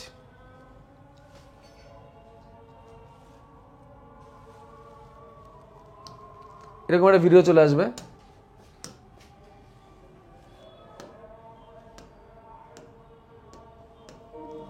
এখানে আমি হাইড্রা ধরে দেখাইছি। আমি এখন আছি বোটানিক্যাল গার্ডেনের লেকের পাশ। এই দেখো হাইড্রাটা, এই যে হাইড্রাটা দেখছো, হাইড্রাগুলো কেমন, এটা ছোট কিন্তু, এই যে হাইড্রা, এটা সবুজ হাইড্রা, সবুজ হাইড্রা। তো এই হাইড্রাকে মাইক্রোস্কোপের নিচে নিয়ে দেখলে কেমন, আমি ভিডিওটাতে দেখাইছি। তোমার ভিডিওটা পরে আবার প্লে করে দেখবা। আমি এটা মাইক্রোস্কোপের মধ্যে রাখবো, মাইক্রোস্কোপে নিয়ে রেখে দেখাবো। এটা অনেকেই দেখছো ভিডিওটা আগে। এই দেখো হাইড্রা, সে হাইড্রাটাই। তার দেহে যে সবুজ সবুজ যেগুলো দেখা যাচ্ছে না, এই দেখো হাইড্রা দেহের সাদা, যেটা এই সাদাটা হচ্ছে তার দেহের কোষের অংশ, একদম বাইরের লেয়ারটা। এই যে দেখো, এই যে বাইরের যে সাদা লেয়ারটা তার দেহের মেইন হাইড্রার কোষ, আর ভিতরেগুলো শৈবাল, ভিতরে সবুজগুলো হচ্ছে শৈবাল। বাইরে যে সাদাটা এটা হচ্ছে হাইড্রার কোষ, এবং দেখো ভিতরে শৈবালগুলো, এই যে ছোটো ছোটো ছোটো সবুজ সবুজ প্রত্যেকটা শৈবাল, এগুলো এককোষী শৈবাল। বাইরে এগুলো হচ্ছে এককোষী শৈবাল, এই সবুজগুলো এগুলো হাইড্রার দেহের ভিতরে আছে। এই যে এককোষী শৈবাল এগুলো, ঠিক আছে, এগুলো হচ্ছে এককোষী শৈবাল। এই যে এককোষী শৈবাল। তো এই শৈবালটা হাড়ের দেহে বসবাস করতেছে এবং একজন একজনের দ্বারা উপকার পাচ্ছে, একজন একজনের দ্বারা উপকৃত হচ্ছে। কেমন উপকৃত হচ্ছে? খেয়াল করো, এই শৈবালটা কার্বন ডাইঅক্সাইড শৈবালটা সালোক সংশ্লেষণ প্রক্রিয়া অক্সিজেন ত্যাগ করতেছে, যে অক্সিজেনটা আবার হাইড্রা গ্রহণ করতেছে, হাইড্রা শ্বসন প্রক্রিয়ায় কার্বন ডাইঅক্সাইড ত্যাগ করতেছে, যে কার্বন ডাইঅক্সাইডটা আবার শৈবাল গ্রহণ করতেছে। হাইড্রা বর্জ্য পদার্থ হিসেবে নাইট্রোজেন গঠিত কিছু বর্জ্য পদার্থ ত্যাগ করে, যেহেতু সে প্রাণী সবসময় নাইট্রোজেন গঠিত বর্জ্য পদার্থ ত্যাগ করে, জানো তো এটা রেচন। সেই নাইট্রোজেন গঠিত বর্জ্য আবার কার দরকার?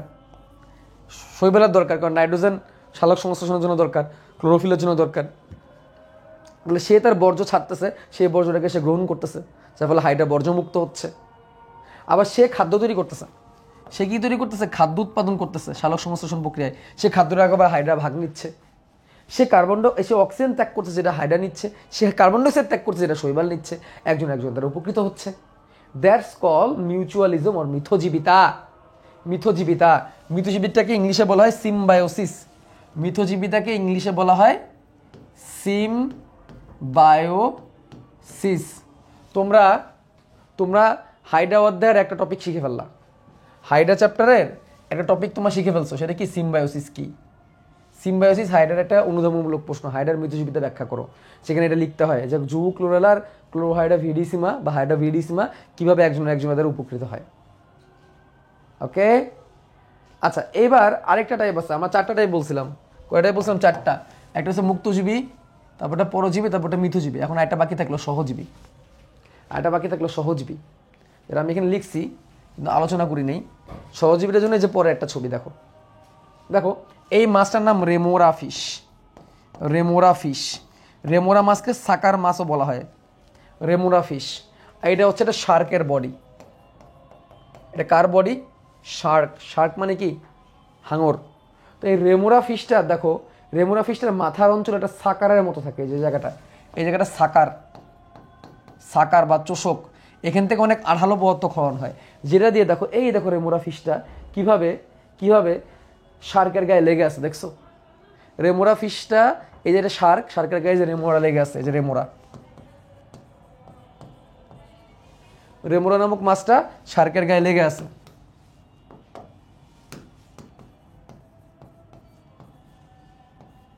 ঠিক আছে, শার্কের গায়ে লেগে আছে।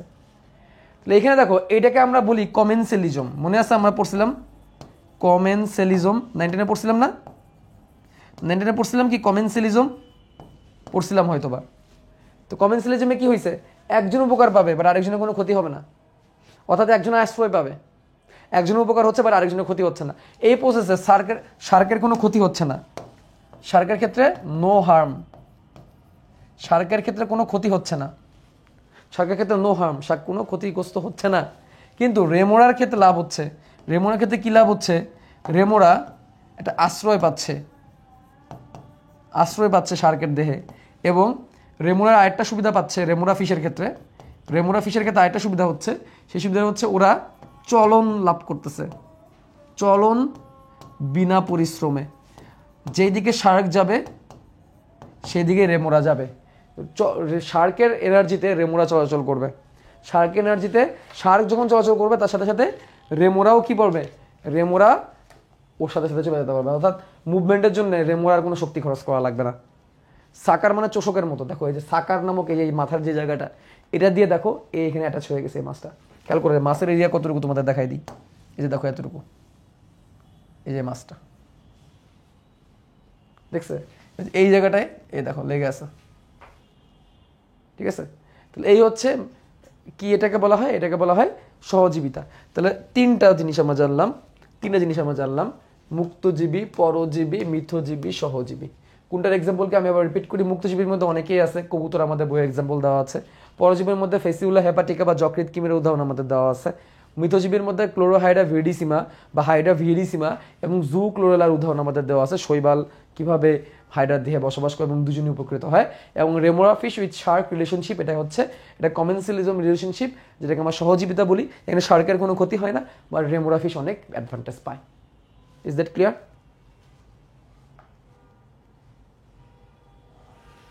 কমেনসিলিজম বলা হয় এটাকে। তাহলে রেমোরা ফিশটা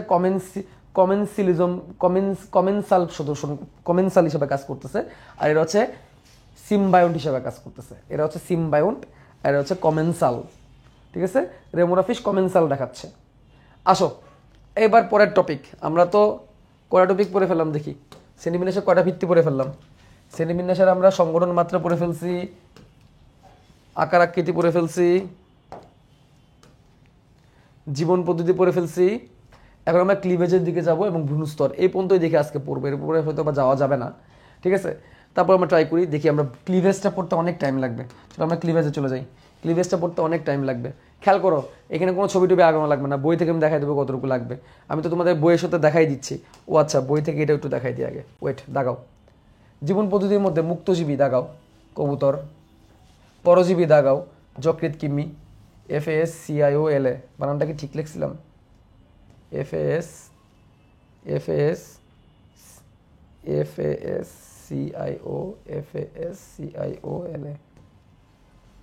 হ্যাঁ ঠিকই লিখছিলাম।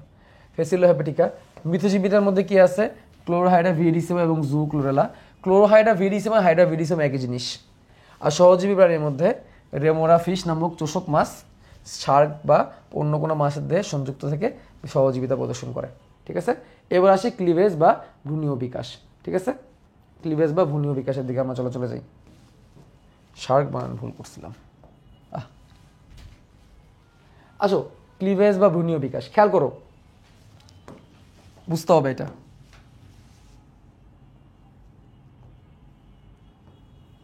এটা তো একটা শুক্রাণু, এটা হচ্ছে কি একটা শুক্রাণু।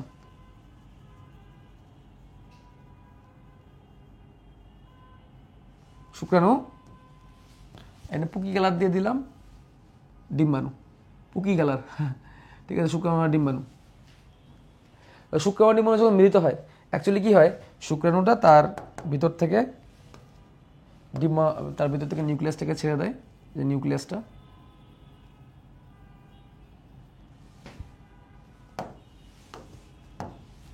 এই শুক্রাণু প্রথমে কাছাকাছি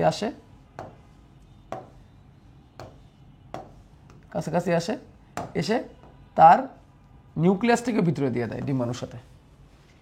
তার কি দিয়ে দেয়? নিউক্লিয়াস দিয়ে দেয়। তো শুক্রাণু যদি হ্যাপ্লয়েড হয়, শুক্রাণু নিউক্লিয়াস যদি হ্যাপ্লয়েড হয়, ডিম্বাণু নিউক্লিয়াস যদি হ্যাপ্লয়েড হয়, অতঃপর কি তৈরি হবে? ডিপ্লয়েড জাইগোট তৈরি হবে। জানি বুঝি কিনা বলো, এই জিনিসটা আমরা বুঝি কিনা? এটা না বুঝলে তো কোষর গঠন পড়া হয় নাই তোমাদের। যেটা বুঝবে না সে কোষর গঠন তার পড়া হয় না ভালো করে। এটা জাইগোট তৈরি হয়, রাইট? তো এই জাইগোটটা কয় কোষী বলো? জাইগোটটা কয় কোষী বলো? জাইগোটটা কয় কোষী? এক কোষী। ভাইয়া বৈজ্ঞানিক নামগুলোকে সব মুখস্থ করতে হবে আজকে দাদা করাইছেন তাদের মধ্যে? হ্যাঁ, আমি যেগুলো বলতেছি শুধু সেগুলা, এর বাইরে কিছু লাগবে না। এবার আমি এই পুরো চ্যাপ্টারের মধ্যে বৈজ্ঞানিক নাম তোমাদের বলে দিব কতটুকু লাগবে। সব লাগে না বৈজ্ঞানিক নাম, হাতে গোনা কয়েকটা লাগে, আমি বলে দিব। ঠিক আছে, আচ্ছা তাহলে আমরা এটুক জানলাম যে এই জাইগোটটা এক কোষী। আমি এখন অনেক কিছু বলবো, অনেক কিছু লিখবো, ঠান্ডা মাথায় শুনবা এবং বোঝার চেষ্টা করবা, পরে বই দাগাই নিবা। না লিখলেও চলবে, সমস্যা নাই। এখন তোমার না লিখলেও চলবে, কিন্তু তোমাকে বই দাগাই নিতে হবে। ঠিক আছে, তাহলে জাইগোট এক কোষী, যেখানে শুক্রাণু ডিম্বাণু নিউক্লিয়াসটা মিলিত হয়ে তৈরি করছে। এই জাইগোটটা বিভাজিত হবে, বিভাজিত হয়ে 2টা কোষ হবে, 4টা কোষ হবে, ধরো 8টা কোষ। 8টার পরে অনেকগুলা কোষ। ঠিক আছে, এভাবে করে বাড়তে থাকবে, বাড়তে বাড়তে দেখো মরুলা হবে, ব্লাস্টুলা হবে, তারপরে এই যে দেখো ভাঁজ হবে, গ্যাস্টুলা তৈরি করবে। তারপরে দেখো আমরা ভ্রূণের স্তরে পড়ছিলাম না, ভ্রূণের 1টা স্তর, 2টা স্তর, 3টা স্তর। একটা তো স্তর হয় না, 2টা 3টা স্তর হয়। এই দেখো ভ্রূণের এই যে নীল যেটা, এটা হচ্ছে বেসিক্যালি আমাদের অ্যাক্টোডাম। নীলটা হচ্ছে আমাদের অ্যাক্টোডাম, এটা একটা স্তর। ভ্রূণের অ্যাক্টোডাম তৈরি করবে। তবে এখানে কমলা কালারের যে অংশটুকু আছে এটা হচ্ছে মেসোডাম, আর একদম ভিতরে যে হলুদ কালারের যেটুকু আছে এটা হচ্ছে অ্যান্ডোডাম। অ্যাক্টোডাম, মেসোডাম, অ্যান্ডোডাম, এটা ভ্রূণের 3টা স্তর, এটা ত্রিভ্রূণ স্তরী। তাহলে এই যে ভাগ হইছে, এই ভাগ হয়ে আস্তে আস্তে এই জিনিসটা একটু পরে আবার ভ্রূণে পরিণত হবে। তাহলে এই যে জাইগোট থেকে ভ্রূণ পর্যন্ত যাওয়ার যে ব্যাপারটা, এখানে অনেক মাইটোসিস বিভাজন হয়। তো এই জাইগোট থেকে আস্তে আস্তে ভ্রূণ হওয়ার যে ধাপ, জাইগোট থেকে আস্তে আস্তে কি এক কোষী জাইগোট থেকে বহুকোষী ভ্রূণ সৃষ্টি করে যে ধাপ বা যে বিভাজন, এটাকে বলে ক্লিভেজ বা সম্ভেদ। তাহলে আমি যদি লিখি ক্লিভেজ কি, ক্লিভেজ কে বলা হয় সম্ভেদ। ক্লিভেজকে বাংলায় বলা হয় কি, সম্ভেদ। এর মিনিংটা কি, এককোষী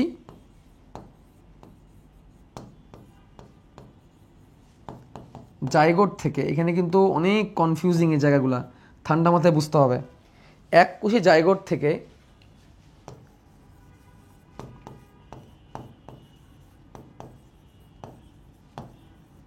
মাইটোসিস প্রক্রিয়ায়, কি বললাম, এককোষী জাইগোট থেকে মাইটোসিস প্রক্রিয়ায় বহুকোষী ভ্রূণ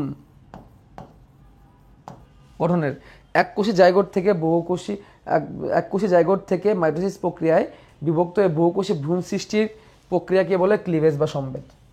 বহুকোষী ভ্রূণ গঠনের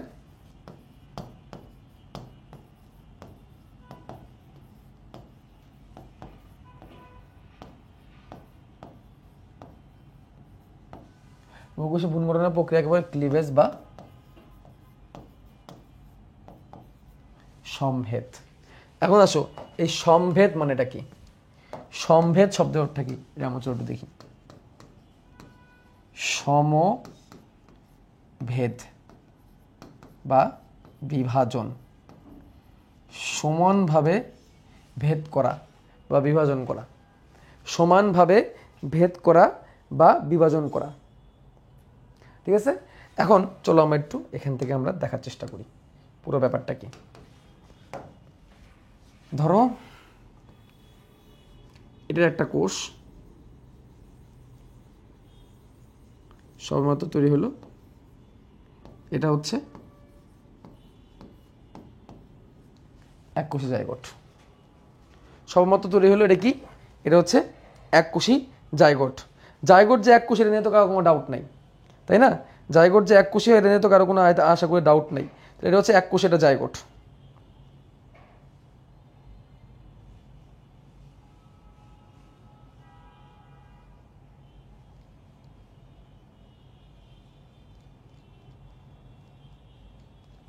ওয়েট,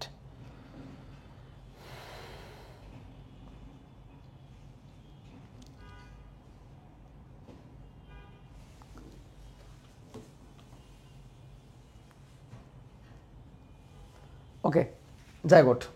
এই জাইগোট থেকে পরবর্তী যে বিভাজনটা হবে, সেই ক্ষেত্রে কোষের সাইজ সেম থাকবে, কোষটার সাইজ সেম থাকবে, সেম থাকবে কোষ দুটার, কিন্তু এখানে কোষ হয়ে যাবে দুইটা। কোষ হয়ে যাবে কয়টা, দুইটা। কি বিভাজন হইল, মাইটোসিস। মাইটোসিস প্রক্রিয়ায় কয়টা কোষ হইল, দুইটা কোষ তৈরি হইল। কয়টা কোষ তৈরি হইল, দুইটা কোষ তৈরি হইল। তাহলে কোষের ওভারঅল দুইটা কোষের সাইজ কি থাকলো, সেম থাকলো। এই জন্য এটার নাম হচ্ছে সম্ভেদ, সমান বিভেদ। এরপর এখান থেকে চারটা কোষ হবে, এখান থেকে পরে দেবে চারটা কোষ হবে। চারটা কোষ যখন হবে তখনও সেম সাইজ, সেম থাকতেছে, দেখছো? তাহলে 2 সেল 4 সেল, ঠিক আছে, একাধিক সেল তৈরি হচ্ছে, কিন্তু এক্ষেত্রে সাইজের কিন্তু কোনো কি হচ্ছে না, চেঞ্জ হচ্ছে না। 2 থেকে 4টা, 4 থেকে 8টা, 8-এর পরে কি হবে, 16টা। তাহলে এইখানে কি হচ্ছে, অ্যাকচুয়ালি কোষের আকারগুলা ছোট হয়ে যাচ্ছে। 1 2 3 4 5 6 7 8, 1 2 3 4 5 6 7 8।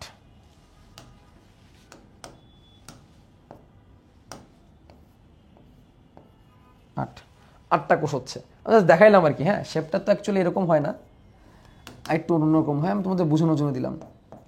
8টা কোষ হয়ে গেছে। তাহলে কোষগুলো আস্তে আস্তে ছোট হচ্ছে, কোষগুলো আস্তে আস্তে ছোট হচ্ছে, ওকে, কিন্তু জিনিসটা ওভারঅল সেম থাকতেছে। 8-এর পরে দেখো এবার 16টা কোষ হয়ে যাবে। 16টা কোষ, তেমন আকৃতির কোনো পরিবর্তন হবে না। 16টা কোষ, 1 2 3 4 5 6, 1 2 3 4 5 6 7 8 9 10 11 12 13 14 15 16, ঠিক আছে? 16টা কোষ তৈরি হয়ে গেল এখান থেকে। 1 2 3 4 5 6 7 8 9 10 11 12 13 14 15 16, 16টা কোষ হয়ে গেল, ঠিক আছে? কয়টা কোষ হয়ে গেল? 16টা। এই 16 থেকে 32 পর্যন্ত, এই 16 থেকে 32, 16-র পরে কত পাবো আমরা? 32 পর্যন্ত পাইতে পারি। 16-র পরে আমরা কত পাবো? 32। দেখো 16টা তো হইলো, 16-র পরে এখন আমাদের 32 পর্যন্ত পাওয়া সম্ভব। 1 2 3 4 5 6 7 8 9 10 11 12 13 14 15 16 17 18 19 20 21 22 23 24 25 26 27 28 29 30 31 32, 16টার পর আমাদের 32টা সেল হয়ে গেল এখানে। তাহলে এখানে আমরা 16 সেলস দিয়ে দিলাম, এখানে 32 সেল, 32 সেল। তাহলে এই 16 থেকে 32 কোষের যে অবস্থাটা, 16 থেকে 32 কোষ পর্যন্ত যে অবস্থাটা, এই অবস্থাটাকে ডাকা হয় মরুলা নামে। কি নামে? মরুলা। কি নাম? মরুলা। মরুলা 16 থেকে 32 কোষের মধ্যেই সীমাবদ্ধ থাকে। তাহলে আমি আবার বলি, সম্ভেদ কিন্তু সমানভাবে ভাগ হচ্ছে, কিন্তু এটা সমানভাবে ভাগ হচ্ছে। 1টা থেকে 2টা, 2টা থেকে 4টা, 4টা থেকে 8টা, 8টা থেকে 16, 16 থেকে 32। এই 16 থেকে 32 যে স্টেজটা, 16 থেকে 32 হওয়ার যে স্টেজটা, এটাকে আমরা কি বলি? এটাকে আমরা মরুলা বলি। কি বলি? মরুলা, ঠিক আছে? এইটা অনেক সময় 64 পর্যন্ত যাইতে পারে, বাট মানে 32 ধাপ পর্যন্ত আসলে মরুলা বলে। অনেক প্রাণীর ক্ষেত্রে এটা 64 পর্যন্ত যাইতে পারে, ঠিক আছে? ওকে। এবং এখানে খেয়াল করো, এই যে যে কোষগুলা, এই যে পুরো ধাপগুলা যে আমি বিভাজন করতেছি, এই বিভাজন করার মাঝখানে যেই কোষগুলা তৈরি হচ্ছে, এই কোষগুলারও একটা কি আছে? নাম আছে, যার নাম হচ্ছে ব্লাস্টোমিয়ার কোষ। কি নাম? ব্লাস্টোমিয়ার কোষ। এখানে আমি আসতেছি, এগুলো আমি আসতেছি। এবং এটা হইতে কিন্তু সময় লাগে অনেক, হ্যাঁ?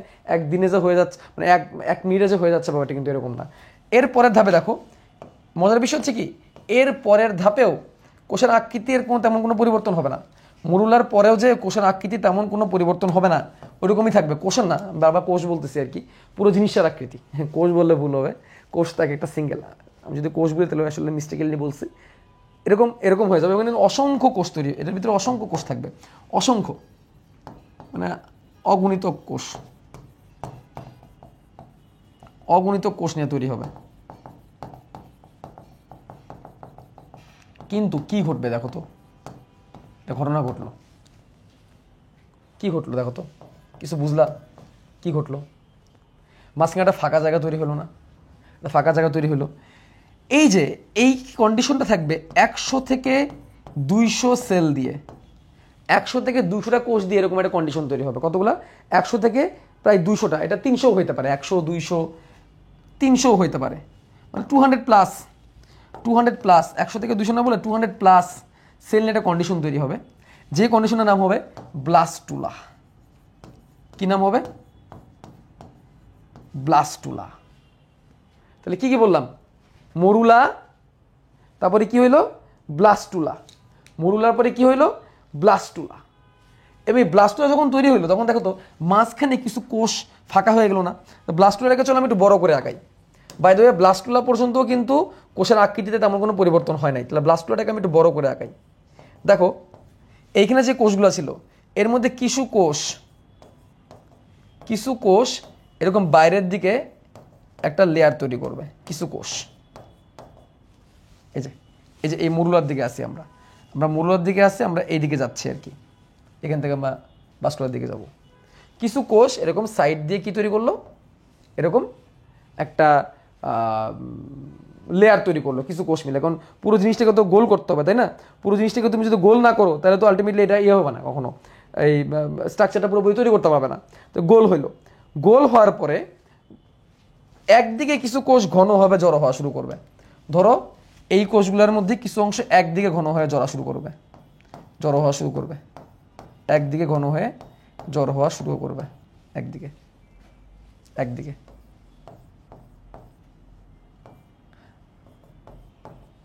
আর এই জায়গাটা ফাঁকা হয়ে যাবে, একটা সাইডের জায়গা কি হয়ে যাবে? ফাঁকা হয়ে যাবে। তো এইখানে এই 10টা ব্লাস্টুলা, এক একটা কোষ এই যে এই তুমি ক্লিভেজ করতেছো, এই ক্লিভেজ চলাকালে এক একটা কোষকে বলা হবে ব্লাস্টোমিয়ার। এক একটা কোষকে কি বলা হবে? ব্লাস্টোমিয়ার। ব্লাস্টোমিয়ার মনে রাখবে ভাইয়া, ব্লাস্ট মানেই হচ্ছে অপরিণত, মানে যেটা আরো বিভাজিত হবে বা অন্য কিছুতে পরিণত হবে। ব্লাস্ট মানে অপরিণত, এই কথাটা খেয়াল রাখো, ব্লাস্ট। তাহলে ব্লাস্টোমিয়ার, এক একটা কোষকে বলে ব্লাস্টোমিয়ার। এখানে যে গহ্বরটা, এই গহ্বরটার নাম ব্লাস্টোসিল গহ্বর। ব্লাস্টোসিল গহ্বর, এই গহ্বরটার নাম কি? ব্লাস্টোসিল গহ্বর। ব্লাস্টোসিল গহ্বর, ব্লাস্টোসিল গহ্বর। ঠিক আছে, তাহলে এই পুরো গঠনটা হচ্ছে ব্লাস্টুলা। এই পুরো গঠনটা হচ্ছে ব্লাস্টুলা। ব্লাস্টুলার এক সাইডে কিছু কোষ গড় হয়েছে। এই ব্লাস্টুলার কোষগুলোর নাম হচ্ছে ব্লাস্টোমিয়ার। আর ব্লাস্টুলার যে গহ্বরটার নাম হচ্ছে ব্লাস্টোসিল। সিওইএল, যেখানে সিওইএল পাবা, সিওইএল, কোয়েলও বলে অনেকে, এটা মানে বুঝবা হচ্ছে গর্ত বা গহ্বর। গর্ত বা গহ্বর। ব্লাস্টোসিল মানে ব্লাস্টুলার যে গর্ত বা যে গহ্বর, তাকে বলা হয় ব্লাস্টোসিল গহ্বর। তাহলে আমি আবার একটু দেখি, ক্লিভেজ হচ্ছে একটা থেকে দূরে, দূরে থেকে চারটা, চারটা থেকে আটটা হয়েছে, 8 থেকে 16টা হয়েছে, 16 থেকে 32, 16 থেকে 32 অবস্থাটাকে বললেই মরুলা। তাহলে মরুলা কি? মরুলা কিছু না, একটা কোষপিণ্ড, একটা কোষের পিণ্ড। সে মৌলা আস্তে আস্তে একদিকে সরে যেয়ে একটা ফাঁকা গহ্বর তৈরি করে তৈরি হবে ব্লাস্টুলা। ব্লাস্টুলাতে কোষ সংখ্যা থাকবে 100 থেকে 200টা।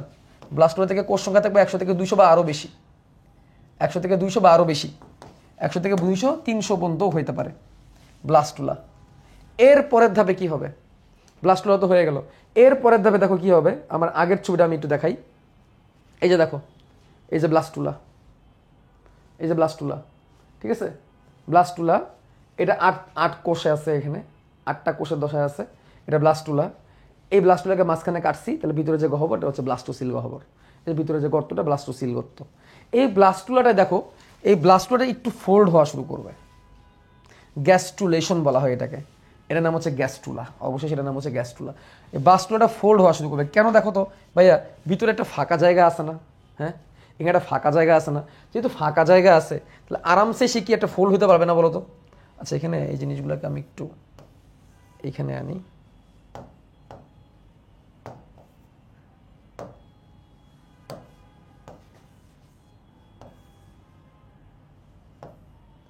যেহেতু ফাঁকা আছে, আরামসে এই জায়গাটা কি হইতে পারবে? ফোল্ড হইতে পারবে। ব্লাস্টোমিয়ারটাকে আমরা এদিকে নিয়ে আসি।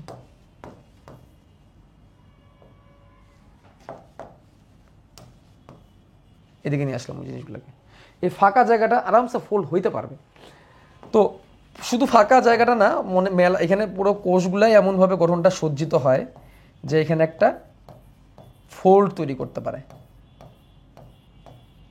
এবং এই যে ফোল্ড তৈরি করার ঘটনাটা, এই ঘটনাটার নাম হচ্ছে গ্যাস্ট্রুলেশন।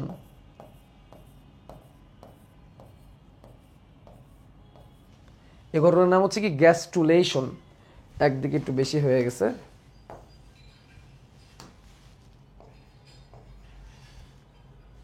এই ঘটনার নাম হচ্ছে গ্যাস্ট্রুলেশন। গ্যাস্ট্রুলেশন, গ্যাস্ট্রুলেশন হইল গ্যাস্ট্রুলেশন। ঠিক আছে, একটা খাজের মতো গঠন তৈরি করলো। এবং ভিতরে তো কোষগুলো আছেই। এই ভিতরের যে কোষগুলা, এই কোষের সজ্জার মধ্যে কিন্তু পরিবর্তন হবে। কোষের সজ্জার মধ্যে পরিবর্তন হবে।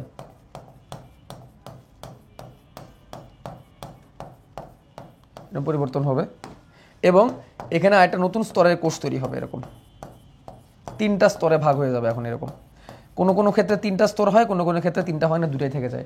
এরকম হয়ে যাবে গঠনটা এবং একটা ভাঁজ তৈরি হবে। এই জিনিসটার নাম হয়ে গেল এখন গ্যাস্ট্রুলা। এই জিনিসটার নাম এখন গ্যাস্ট্রুলা।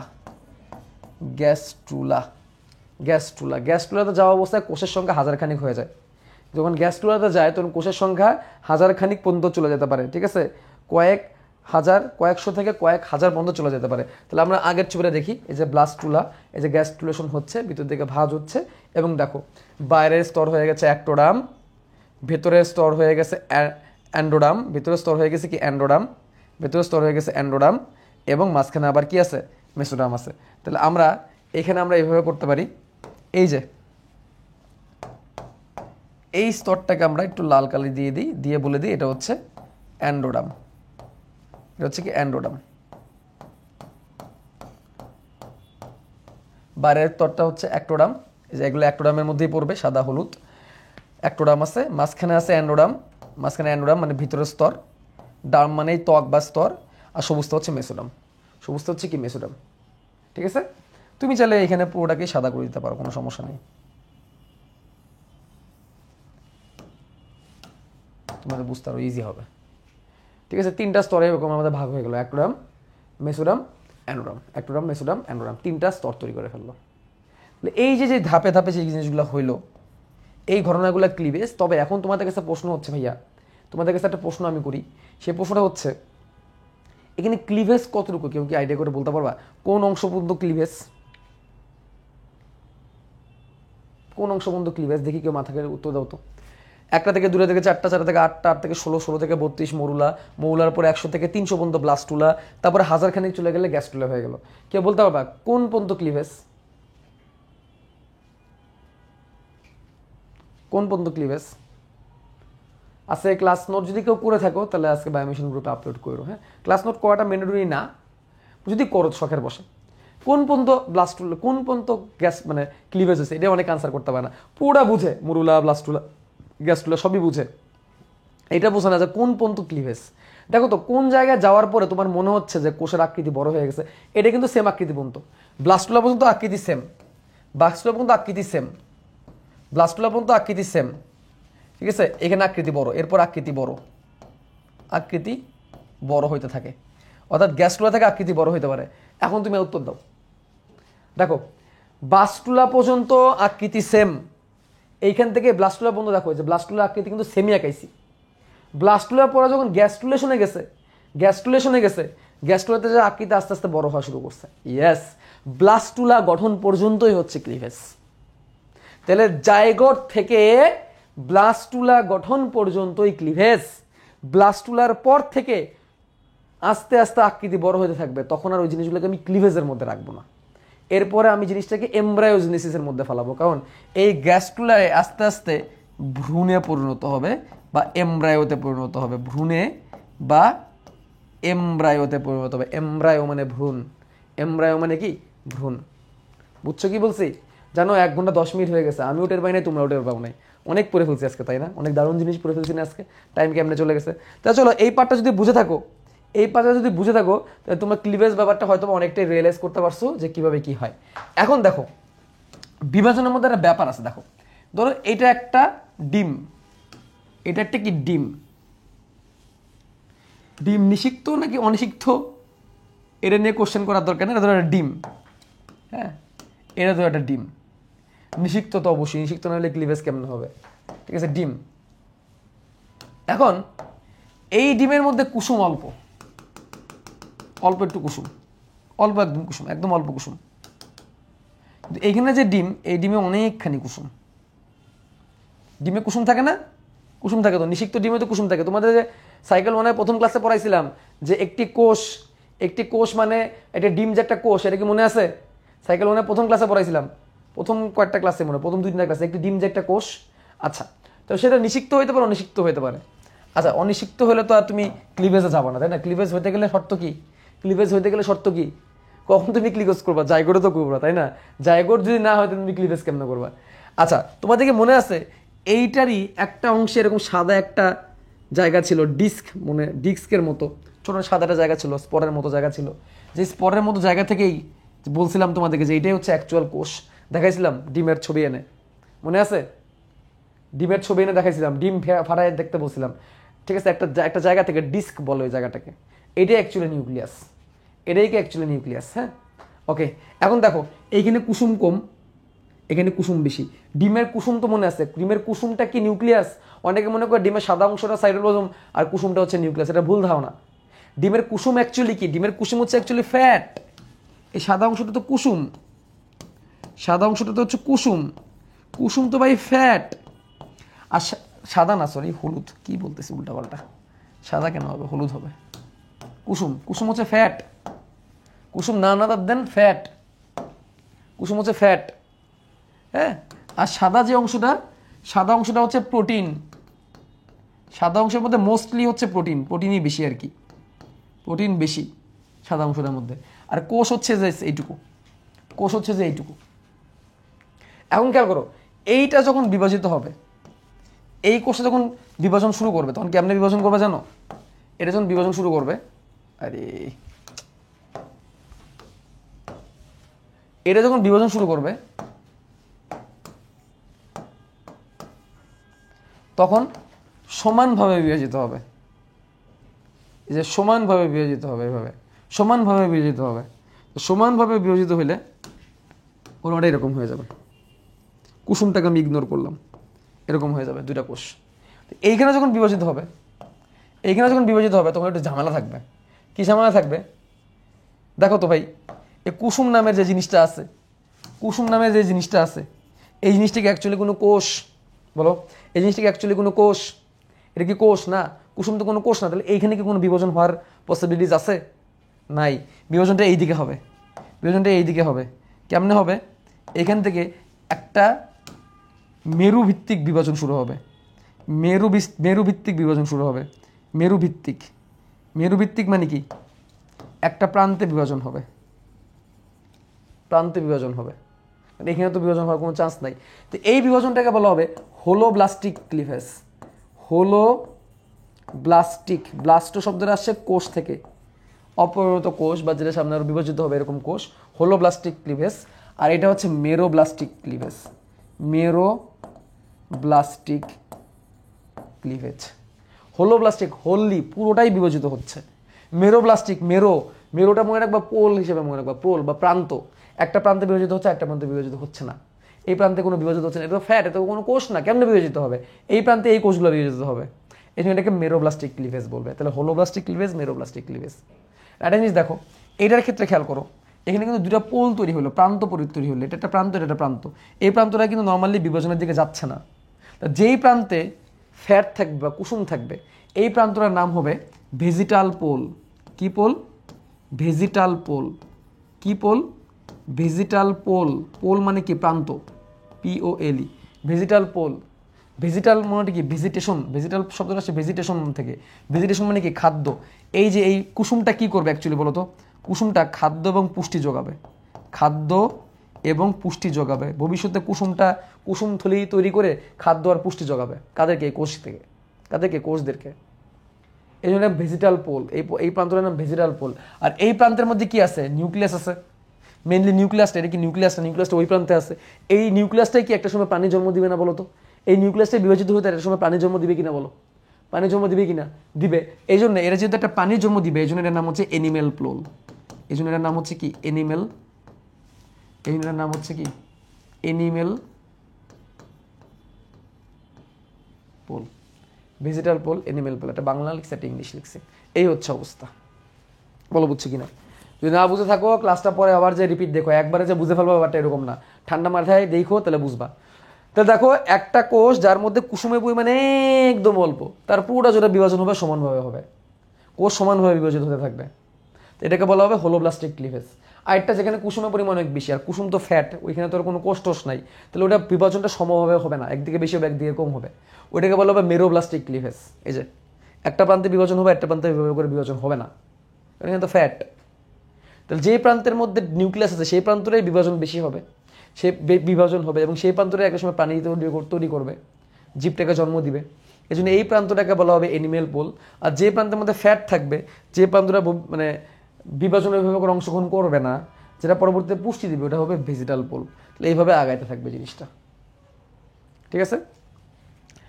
ওকে, তাহলে অ্যানিম্যাল পোল, ভেজিটাল পোল এভাবে হতে থাকবে। এবং এই জিনিসটা যখন সামনের দিকে আগাবে তখন ব্যাপারটা এরকম হয়ে যাবে, এখানে এক গুচ্ছ অনেকগুলা কোষ তৈরি হয়ে যাবে, অনেকগুলা গুচ্ছ গুচ্ছ গুচ্ছ গুচ্ছ গুচ্ছ গুচ্ছ গুচ্ছ গুচ্ছ গুচ্ছ গুচ্ছ গুচ্ছ গুচ্ছ গুচ্ছ গুচ্ছ গুচ্ছ গুচ্ছ গুচ্ছ কোষ তৈরি হয়ে যাবে। আর এইখানে কুসুম থলিটা এরকম, এটা কুসুম থলি তৈরি করবে, এই সেটটায় কুসুম থলি তৈরি করবে। হ্যাঁ, এখানে একটা ব্যাপার আছে যে এই কোষগুলোর মধ্যে কি কুসুম পায় না, এটা ডিপেন্ডস করে যে পাবে কি পাবে না। অনেক ক্ষেত্রে দেখা যায় কি কোষগুলো কুসুম পাইতে থাকে, ঠিক আছে? যাই হোক, এরকম একটা ঘটনা ভবিষ্যতে তৈরি করবে। তাহলে এই ক্লিভেজটা পরিপূর্ণভাবে হয় না, আংশিক হয়েছে, এই জন্য এটাকে বলা হয় মেরোব্লাস্টিক ক্লিভেজ। এখন আসো বইয়ে ভ্রূণীয় বিকাশ বা ক্লিভেজ, লাইনটা দাগাই চলো। যে প্রক্রিয়ায় যৌন জননকারী প্রাণীর এককোষী জাইগোট মাইটোসিস কোষ বিভাজনের মাধ্যমে বিভাজিত হয়ে অসংখ্য বহুকোষী ভ্রূণ তৈরি করে তাকে ক্লিভেজ বা সম্ভেদ বলে। এই সংজ্ঞাটা লাগবে জ্ঞানগুলোকে। ডিমে কুসুমে পরিমাণ ভিত্তিক ক্লিভেজ সম্পূর্ণ হোলোব্লাস্টিক কিংবা আংশিক বা মিরোব্লাস্টিক হতে পারে। কুসুমের পরিমাণের উপর ভিত্তি করে সম্পূর্ণ ক্লিভেজ বা হোলোব্লাস্টিক ক্লিভেজ হতে পারে, আংশিক ক্লিভেজ বা মিরোব্লাস্টিক ক্লিভেজ হতে পারে। ক্লিভেজের সময় ডিমের যে প্রান্তে কুসুম থাকে তাকে ভেজিটাল পোল বলে, কারণ খাবার সংগ্রহ করে, সেটা সরবরাহ করে, এবং যে প্রান্তে নিউক্লিয়াস থাকে তাকে অ্যানিমেল পোল বলে। দেখো এই লাইনটুকু বুঝছো কিনা?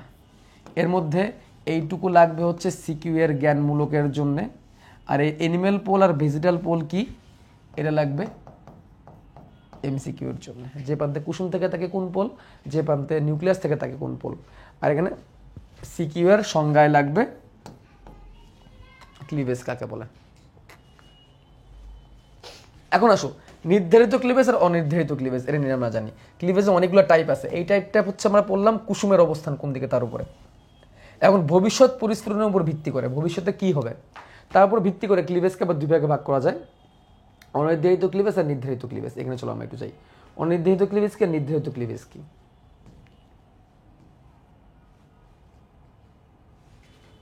দেখো অনির্ধারিত ক্লিভেজ আর নির্ধারিত ক্লিভেজ। এখন ধরো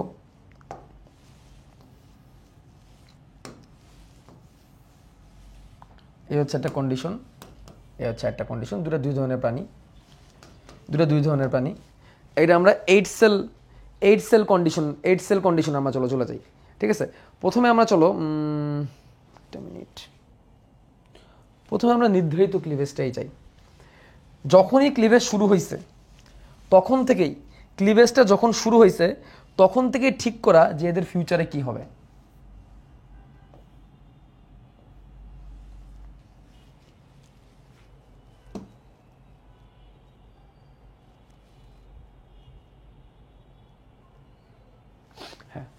তখন থেকে ঠিক করা এদের ভবিষ্যতে কি হবে। অর্থাৎ এখান থেকে যতই কোষ তৈরি হোক না কেন, 1টা 2টা 3টা 4টা 5টা 6টা 7টা 8টা যতগুলোই কোষ তৈরি হোক না কেন, যদি এমন হয়, বাই দ্য ওয়ে এটা ডেমো হিসেবে দেখানো হয়েছে, এরকম দেখানো হয়েছে চিত্রটা। যতভাবেই যাক না কেন এখানে যতগুলা কোষ আছে প্রত্যেকটা কোষের ভাগ্য নির্ধারিত। এই কোষটার ভাগ্য নির্ধারিত, এই কোষটার ভাগ্য নির্ধারিত মানে কি? ভাগ্য নির্ধারিত শব্দের অর্থটা কি? ভাগ্য নির্ধারিত শব্দের অর্থ হচ্ছে এই কোষগুলো যখন ভ্রূণের দিকে আগাবে, এগুলো তো ভ্রূণ তৈরি করবে, ভ্রূণের দিকে যাবে, তখন আগে থেকে ফিক্সড করা তারা এই ভ্রূণে কি তৈরি করবে, ভ্রূণের কোন স্তর তৈরি করবে। অর্থাৎ ভ্রূণ গঠন পর্যন্ত প্রত্যেকটা কোষের কাজ ফিক্সড হয়ে যায়। যেমন এই কোষটা ধরো কাজ ফিক্সড হয়ে গেছে, এটা ধরো এ কোষ, এটা ধরো বি কোষ, ধরো সি, এটা ধরো ডি, এটা ধরো ই, এটা ধরো এফ, এটা ধরো জি, এটা ধরো এইচ। প্রত্যেকটা কোষের নির্দিষ্ট কাজ ফিক্সড হয়ে গেছে। ধরো এরকম হয়ে গেল বি কোষটা বডি তৈরি করবে, এ কোষটা মাথা তৈরি করবে, এটা ফিক্সড, এটা নির্ধারিত, শুরু থেকে নির্ধারিত হয়ে যায় যে তার ভবিষ্যৎ কাজ কি। আর যেটা কিনা আমাদের ইয়ের ক্ষেত্রে যেটা হবে, ইয়ের ক্লিভেজের ক্ষেত্রে যেটা হবে, অনির্ধারিত ক্লিভেজের ক্ষেত্রে যেটা হবে,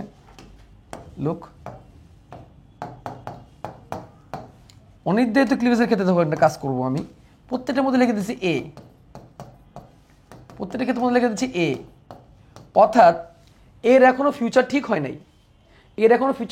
নাই, এইখান থেকে যখন ভ্রূণ তৈরি হবে,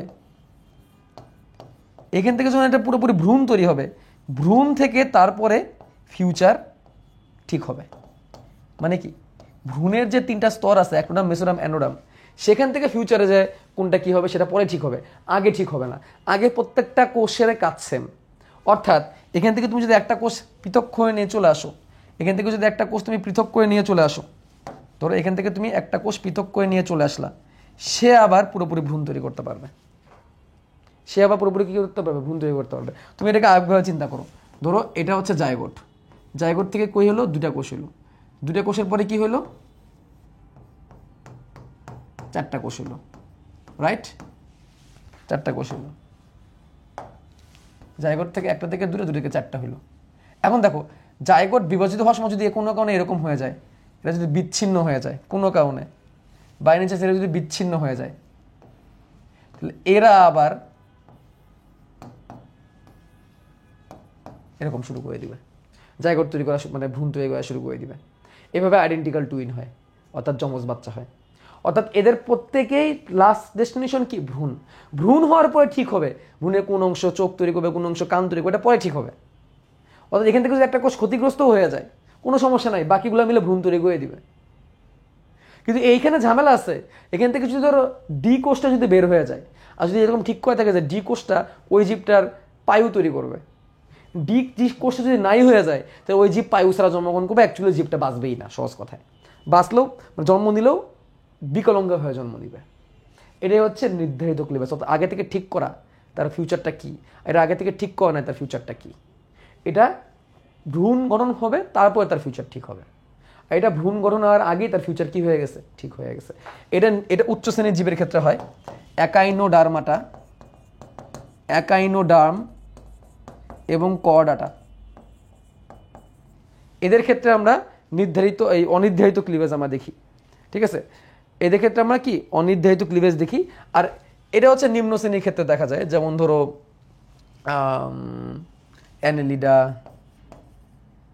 অ্যানেলিডা, মোলাস্কা, নিম্ন শ্রেণীর ক্ষেত্রে এরকম দেখা যায়। আগে থেকেই ঠিক হয়ে যায় কোনটা কি অংশ তৈরি করবে।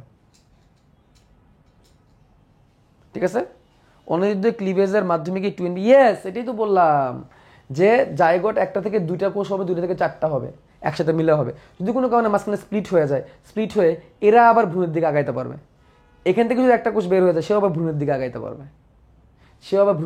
পারবে, দিন শেষে ও ভ্রূণই হবে আবার একটা। ওকে, তাহলে এই হচ্ছে নির্ধারিত অনির্ধারিত ক্লিভেজ। তাহলে এটা কিসের উপর ভিত্তি করে আমরা করলাম? এটা বলো, এটা কিসের উপর ভিত্তি করে করলাম? তার ভবিষ্যৎ রূপের উপর ভিত্তি করে, ভবিষ্যতে সে কি হবে তার উপর ভিত্তি করে। এখন আসো ওর বিভাজনটা কিভাবে হচ্ছে, বিভাজন তলের উপর ভিত্তি করে। এখন আমরা আসছি বিভাজন তলের উপর ভিত্তি করে, বিভাজন তলের ভিত্তিতে। তাহলে প্রথম যেটা ছিল সেটা ছিল অ্যানিমেল আর মানে হোলোব্লাস্টিক আর মেরোব্লাস্টিক, ওটা হচ্ছে কুসুমের উপর ভিত্তি করে। তারপরে এর আগে যেটা বললাম, এই লাস্ট যেটা বললাম, এটা ছিল কুসুমের ভিত্তিতে, এটা ছিল হচ্ছে ভবিষ্যৎ কাজের ভিত্তিতে, আর এটা হচ্ছে তলের ভিত্তিতে। প্রথমে আসি রেডিয়াল ক্লিভেজ। রেডিয়াল মানে কি? অরিও। অরিও মানে কি? বৃত্তাকার বলতে পারো, বৃত্তাকার বা সমানভাবে, এটাও বলতে পারো। বৃত্তাকার বলতে পারো বা সমানভাবে বলতে পারো, সমভাবে যদি ক্লিভেজটা হয়। যেমন একটা কোষ থেকে দুটা কোষ হয়েছে, যে এইটা নিচের দিকে দেখো, এই যে এটা এক থেকে দুটা হয়েছে, তাহলে একটা কোষ থেকে দুটা কোষ হয়েছে, সমানভাবে ভাগ হয়েছে। সেখান থেকে যখন চারটা হবে সমানভাবে হবে, ডানভাবে সব দিকে সমানভাবে হবে। চারটা থেকে যখন আটটা কোষ হবে, 1 2 3 4,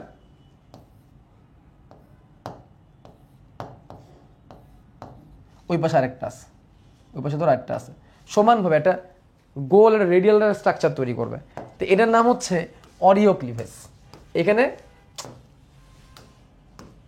অরিও ক্লিভেজ, এইখানে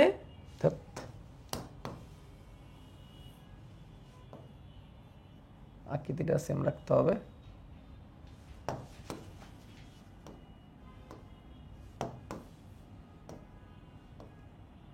এটাই বলে অরিও ক্লিভেজ। ওকে, সমানভাবে যেতে থাকবে, এত পেঁচানোর কিছু নাই। এবার আসি স্পাইরাল ক্লিভেজ। স্পাইরাল মানে হচ্ছে পেঁচানো। এই ক্লিভেজটা কেমন দেখো, একটা কোষ, এখান থেকে দুটা কোষ হবে, প্রথম ধাপে অরিও হবে। অরিও মানে কি? সমানভাবে। এই সমানভাবে হওয়ার সময় একটু তেরা বেঁকা হয়ে যাবে, একটু তেরা বেঁকা হবে, সমানভাবে হবে বাট একটু তেরা বেঁকা হয় আর কি, বাট অরিওই হয়, একটু কম বেশি হয়, একটা বড় একটা ছোট এরকম টাইপের হতে পারে। এর পরের বিভাজনটা অরিওই হয়, এর পরের বিভাজনটাও কি হয়? অরিওই হয়, একটা দুইটা তিনটা চারটা অরিও বিভাজনই হয়। তাহলে প্রথম দুইটা কি? অরিও, এখানে কোনো ডাউট নেই। আগেরটা যেরকম প্রথম দুটো অরিও ছিল, এখানে প্রথম দুটো অরিও। কিন্তু এর পরের ধাপগুলা থেকে একটু ঝামেলা হয়। ঝামেলা কি হয়ে যায়? স্পাইরাল বা সর্পিল ক্লিভেজের ক্ষেত্রে দেখা যায় এরকম যে এই ধরো উপর দিকে 4টা কোষ আর নিচের দিকে 4টা কোষ একটু সরে যায়, এরকম হয়ে যায়। নিচের দিকে 4টা কোষ একটু বড় হয় এবং একটু সরে যায়, এরকম টাইপের একটা স্ট্রাকচার লাভ করে। উপরের 4টা উপর দিক থেকে তুমি যদি দেখো, উপরের 4টা তোমার কাছে মনে হবে যে ছোট আর নিচের 4টা তোমার কাছে বড়, এভাবে করে একটা পেঁচানো হয়ে যাবে। ব্যাপারটা আমি তোমাকে আরেকভাবে বুঝাই। ধরো 4টা বল, আমি এটা এইভাবে দেখাই। 4টা বল, 1টা 2টা 3টে 4টা, এই পর্যন্ত তুমি তৈরি করলো অরিও ভাবে। 1টা থেকে 2টা, 2টা থেকে 4টা হলো, অরিও ভাবে হলো। এর পরের যে বিভাজনগুলা, এর পাশে আরো এর পাশেই 4টা তৈরি করবে, কিন্তু তৈরি করার সময় একটু বেঁকে যাবে। তাহলে আমি এখান থেকে এই 4টাকে আরেকটা তৈরি করি, আরো 4টা তৈরি করি, 4টাকে আরো 4টা তৈরি করি, একটু বড় করে দিই, কোষগুলো একটু বড় থাকে। এই 4টা কোষ, এই যে আগের যে 4টা আছে না, এরা কি হয় একটু বেঁকে এই 4টার উপরে বসে, একটু বেঁকে বসে, এরকম বেঁকে বসে, দেখা যাচ্ছে না, এই যে এই ফাঁকে ফাঁকে বসে, একটু বেঁকে যে ফাঁকে ফাঁকে ফাঁকে ফাঁকে যায়, বসে যায়, এরকমভাবে হয়ে যায় 4টা। অর্থাৎ প্রথম দিকে 4টা আছে, এরপরে 4টা এরকম ঘুরে যায়, একটু এরকম ঘুরে যায়, ঠিক আছে? এই জন্য নাম হচ্ছে সর্পিল ক্লিভেজ। এই 4টা একটু কি হয়ে গেল, ঘুরে গেল। বাট প্রথম দিকে কিন্তু একদম অরিও হয়েছে, প্রথম 2টা বিভাজন অরিও, প্রথমটা অরিও, তারপরটা অরিও, সমান সমান হয়ে পরেরটা থেকে একটু বাঁকা শুরু করবে। আমি এখানে আরেকটা ছবি দেখাই, তো তুমি এখানে ভালো করে বুঝতে পারবা। এই দেখো,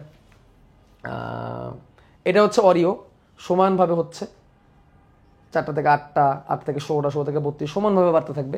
এখানে দেখো কি হইলো, উপরের 4টা একটু ছোট এবং একটু বেঁকে গেছে, দেখছো একটু বেঁকে গেছে, দেখো এরকম বেঁকে গেছে, এর ধরে একটা, এর ধরে একটা, এরকম যদি থাকতো তাহলে অরিও একটু এরকম বেঁকে যাবে, সর্পিল। এখন দেখো এই বাঁকা হয়ে বাড়তে থাকবে, এরকম বাঁকা হয়ে কি হতে থাকবে, দেখছো বেঁকে বেঁকে বেঁকে বেঁকে বেঁকে বেঁকে বাড়তে থাকবে। এই জন্য এটাকে বলে সর্পিল ক্লিভেজ, এরকম বেঁকে যায়। এবং খেয়াল করবা উপরের দিকে কোষগুলো কিন্তু একটু ছোট, ঠিক আছে? বা ধরো এইখানে দেখো, তুমি আরো ভালো করে বুঝতে পারবা। দেখো এইখানে দেখো, এটা রেডিয়াল মানে অরিও, এর ক্ষেত্রে খেয়াল করো, একটা কোষ ঠিক তার সমান সমান একটা কোষ, একটা কোষ ঠিক তার সমান সমান একটা কোষ, খেয়াল করছো? দেখো এই কোষটা সমানভাবে একটা কোষ, একদম সমান সমান রিজিয়নে, এই কোষটার সমান সমান রিজিয়নে একটা কোষ, সমানভাবে। উপরের এইখানে খেয়াল করো, এই এই 4টা কোষ একটু বেঁকে গেছে। আমি যদি নিজে এঁকে দেখাই তোমাদেরকে,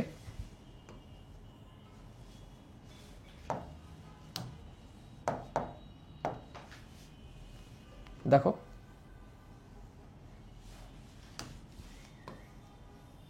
এখানে 4টা কোষ, এখানে 4টা কোষ, উপরগুলো একটু ছোট, নিচেগুলো একটু বড়। আমি উপর থেকে দেখতেছি, হ্যাঁ, এই এই এই 1 2 3 4,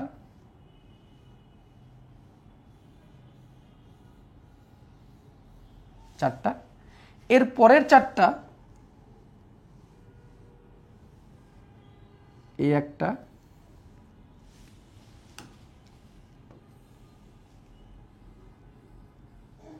এই একটা, এই একটা, ওই পাশে তো আরেকটা, 4টা মেলে নাই, একটু বেঁকে গেছে। কি মনে হচ্ছে না, মনে হচ্ছে না একটু বেঁকে গেছে? এই যে একটু বেঁকে যাওয়া স্ট্রাকচার, এরকম একটা বল ধরো তুমি এর মুখোমুখি এভাবে বসাইলা, অরিও সমান সমান, ওইটা হয়ে গেল একটু এরকম ঘুরে গেল, এই যে একটু ঘুরে গেছে, এই পর্যন্ত ঠিক ছিল অরিও, একটু ঘুরে গেল স্পাইরাল, একটু ঘুরে গেলে কি স্পাইরাল, স্পাইরাল মানে কি সর্পিল। এই যে দেখো একটু ঘুরে গেছে, এটা হচ্ছিল অরিও, এটা হচ্ছে স্পাইরাল বা সর্পিল, ঠিক আছে? তাহলে অরিও বুঝলাম, সর্পিল বুঝলাম। এবার দেখবো হচ্ছে দ্বিপার্শ্বীয়। দ্বিপার্শ্বীয় মানে হচ্ছে দুই পাশে, তাহলে এখানেও প্রথমটা অরিও হবে, প্রথমটা অরিও, প্রথমটা অরিওর দিকে যাবে, তারপরেরটাও অরিওতেই যাবে।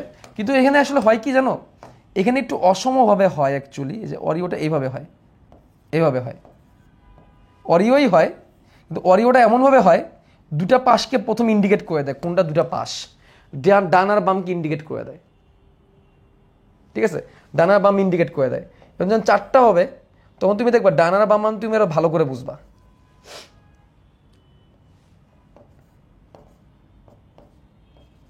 যখন 4টা হয়ে যাবে তুমি ডান বাম আরো ভালো করে বুঝবা। বাট এ পর্যন্ত অরিওই হয়েছে, তাহলে এখানেও প্রথম দুটা বিভাজন অরিওই হয়েছে,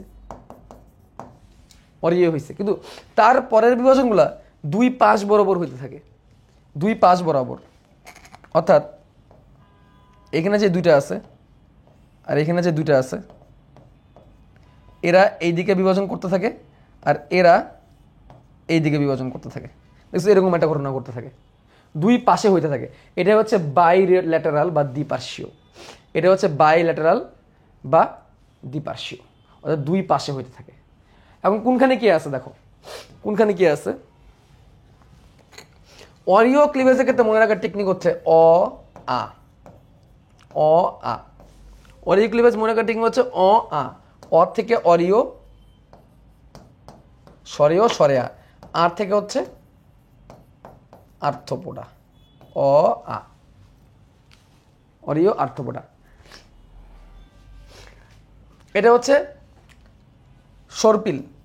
সর্পিল মনে রাখার টেকনিক হচ্ছে আসাম, আসাম, আ থেকে অ্যানিলিডা, স থেকে সর্পিল, আসামের স থেকে সর্পিল, আর ম থেকে হচ্ছে মোলাস্কা। আসাম, আসাম থেকে মনে রাখবো সর্পিলের মধ্যে কি আছে, অ্যানিলিডা আর মোলাস্কা। আসাম, অতে অ্যানিলিডা, সাথে সর্পিল, মতে মোলাস্কা। আর দ্বিপার্শ্বীয়টা এমনি আমাদের মনে রাখতে হবে, দ্বিপার্শ্বীয় কর্ডাটা, দ্বিপার্শ্বীয় সমান সমান কর্ডাটা, এটা এমনি মনে রাখতে হবে। দুই পাশে কাটা, এভাবে মনে রাখবা কর্ডাটা, দুই পাশে কাটা কর্ডাটা, দুই পাশে কাটা কর্ডাটা, এভাবে মনে রাখবা। তাহলে এগুলো হচ্ছে এক্সাম্পলগুলো দেখে নিলাম। লাস্ট যেটা পড়বো আমরা সেটা হচ্ছে পোটোস্টোমিয়া, ডিউটোস্টোমিয়া, স্টোমিয়াম। স্টোমিয়াম দিয়ে এখানে অ্যাকচুয়ালি মুখ জাতীয় জিনিসকে ইন্ডিকেট করার চেষ্টা করছে। আমি তোমাদের দেখাই, দেখো এইটা হচ্ছে স্পাইরাল ক্লিভেজ হয়েছে, এখানে দেখে তোমরা বুঝতে পারতেছো সর্পিল, আর এখানে দেখে বুঝতে পারতেছো রেডিয়াল ক্লিভেজ বা অরিও ক্লিভেজ হয়েছে। আর একটা কথা মনে রাখবা, এরা হচ্ছে অনির্ধারিত, এটা কি অনির্ধারিত, এটা কে অনির্ধারিত।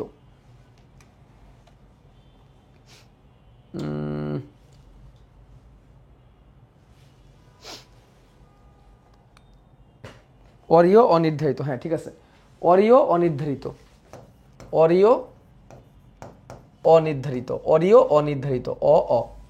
আর এটা হচ্ছে স্পাইরাল এবং নির্ধারিত, এটা হচ্ছে স্পাইরাল এবং নির্ধারিত, সর্পিল এবং নির্ধারিত, এই দুটো কিন্তু মাথায় রাখবা।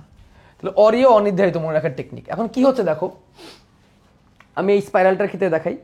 দেখো এখানে কি গ্যাস্ট্রুলেশন হয়েছে না বলো তো, গ্যাস্ট্রুলা তৈরি হয়েছে না, হয়েছে কিনা বলো, গ্যাস্ট্রুলা হয়েছে, ইয়েস অর নো, শেষ শেষ পর্যায়ে গ্যাস্ট্রুলেশন হয়েছে কিনা, হয়েছে।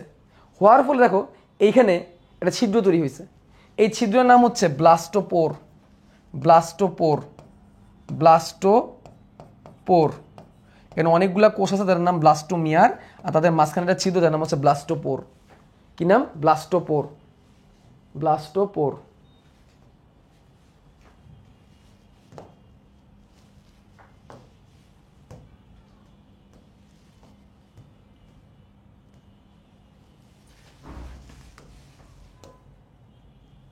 ব্লাস্টোপোর। এমন জিনিস খেয়াল করো, এই ব্লাস্টোপোর থেকে কি ঘটনা করছে, এখানেও দেখো একই অবস্থা। এই যে এইটা হচ্ছে অ্যান্ডোডাম, এটা অ্যাক্টোডাম, এটা এটা হচ্ছে অ্যান্ডোডাম, এটা হচ্ছে মেসোডাম। তাহলে এটা হচ্ছে অ্যাক্টোডাম, এটা অ্যান্ডোডাম, এটা হচ্ছে মেসোডাম। খেয়াল করো এদের মেসোডামটা কেমন তৈরি হয়েছে, এটা অ্যাক্টোডাম, এটা অ্যান্ডোডাম, এবং এখানে মেসোডামটা দেখো উপর দিকে তৈরি হচ্ছে, মেসোডাম। এখান থেকে পরবর্তী সিলোম তৈরি হবে, এখানে আমি যাবো না। দেখো এই প্রান্তটা এখানে মুখ তৈরি করছে, এই যে এটা আস্তে আস্তে এদিকে যে মিলিত হয়ে যাবে, এদিকে যে মিলিত হয়ে যাবে, তারপর এরকম একটা গঠন তৈরি করবে। এই প্রান্তটা মুখ তৈরি করবে, ঠিক আছে, আর এই প্রান্তটা পায়ু তৈরি করবে, পায়ু তৈরি করবে। আর এটা ক্ষেত্রে থেকে উল্টা হবে, এই প্রান্তটা এখানে তৈরি করবে পায়ু আর এইখানে তৈরি করবে মুখ। এখন পার্থক্য কি হলো দেখো তো, কি ঘটলো? যারা এইভাবে গেছে তাদের এই ব্লাস্টোপোর ছিদ্রটা কিসে পরিণত হয়েছে বলো তো? এই যেখানে কি ছিল, এই সাইডে যারা আছে তাদের এই সাইডে ব্লাস্টোপোর ছিদ্রটা কিসে পরিণত হয়েছে? মুখে। কিসে? মুখে। যাদের ব্লাস্টোপোর ছিদ্রতা মুখে পরিণত হয় তারা হবে প্রোটোস্টোমিয়া। প্রোটোস্টোমিয়া, আদি স্টোমিয়া। এরা নিম্ন টাইপের জীবের ক্ষেত্রে ঘটে, অ্যানালিডা, মোলাস্কা এদের ক্ষেত্রে ঘটে। আর যাদের এই যে ব্লাস্টোপোর ছিদ্র এখানে কি হয়ে গেছে, কুইকলি বলো, ব্লাস্টোপোর ছিদ্র এখানে কিসে পরিণত হয়েছে বলো? ব্লাস্টোপোর ছিদ্রটা কিসে পরিণত হয়েছে? ব্লাস্টোপোর ছিদ্র এখানে পায়ুতে পরিণত হয়েছে। কিসে পরিণত হয়েছে? পায়ুতে। একটা পোলাপান উত্তর দেয় না। তাহলে এইটা হচ্ছে ডিউটারোস্টোমিয়া। এই টাইপের যারা থাকবে তারা হবে ডিউটারোস্টোমিয়া। এখানে কারা থাকবে? এখানে থাকবে কর্ডাটা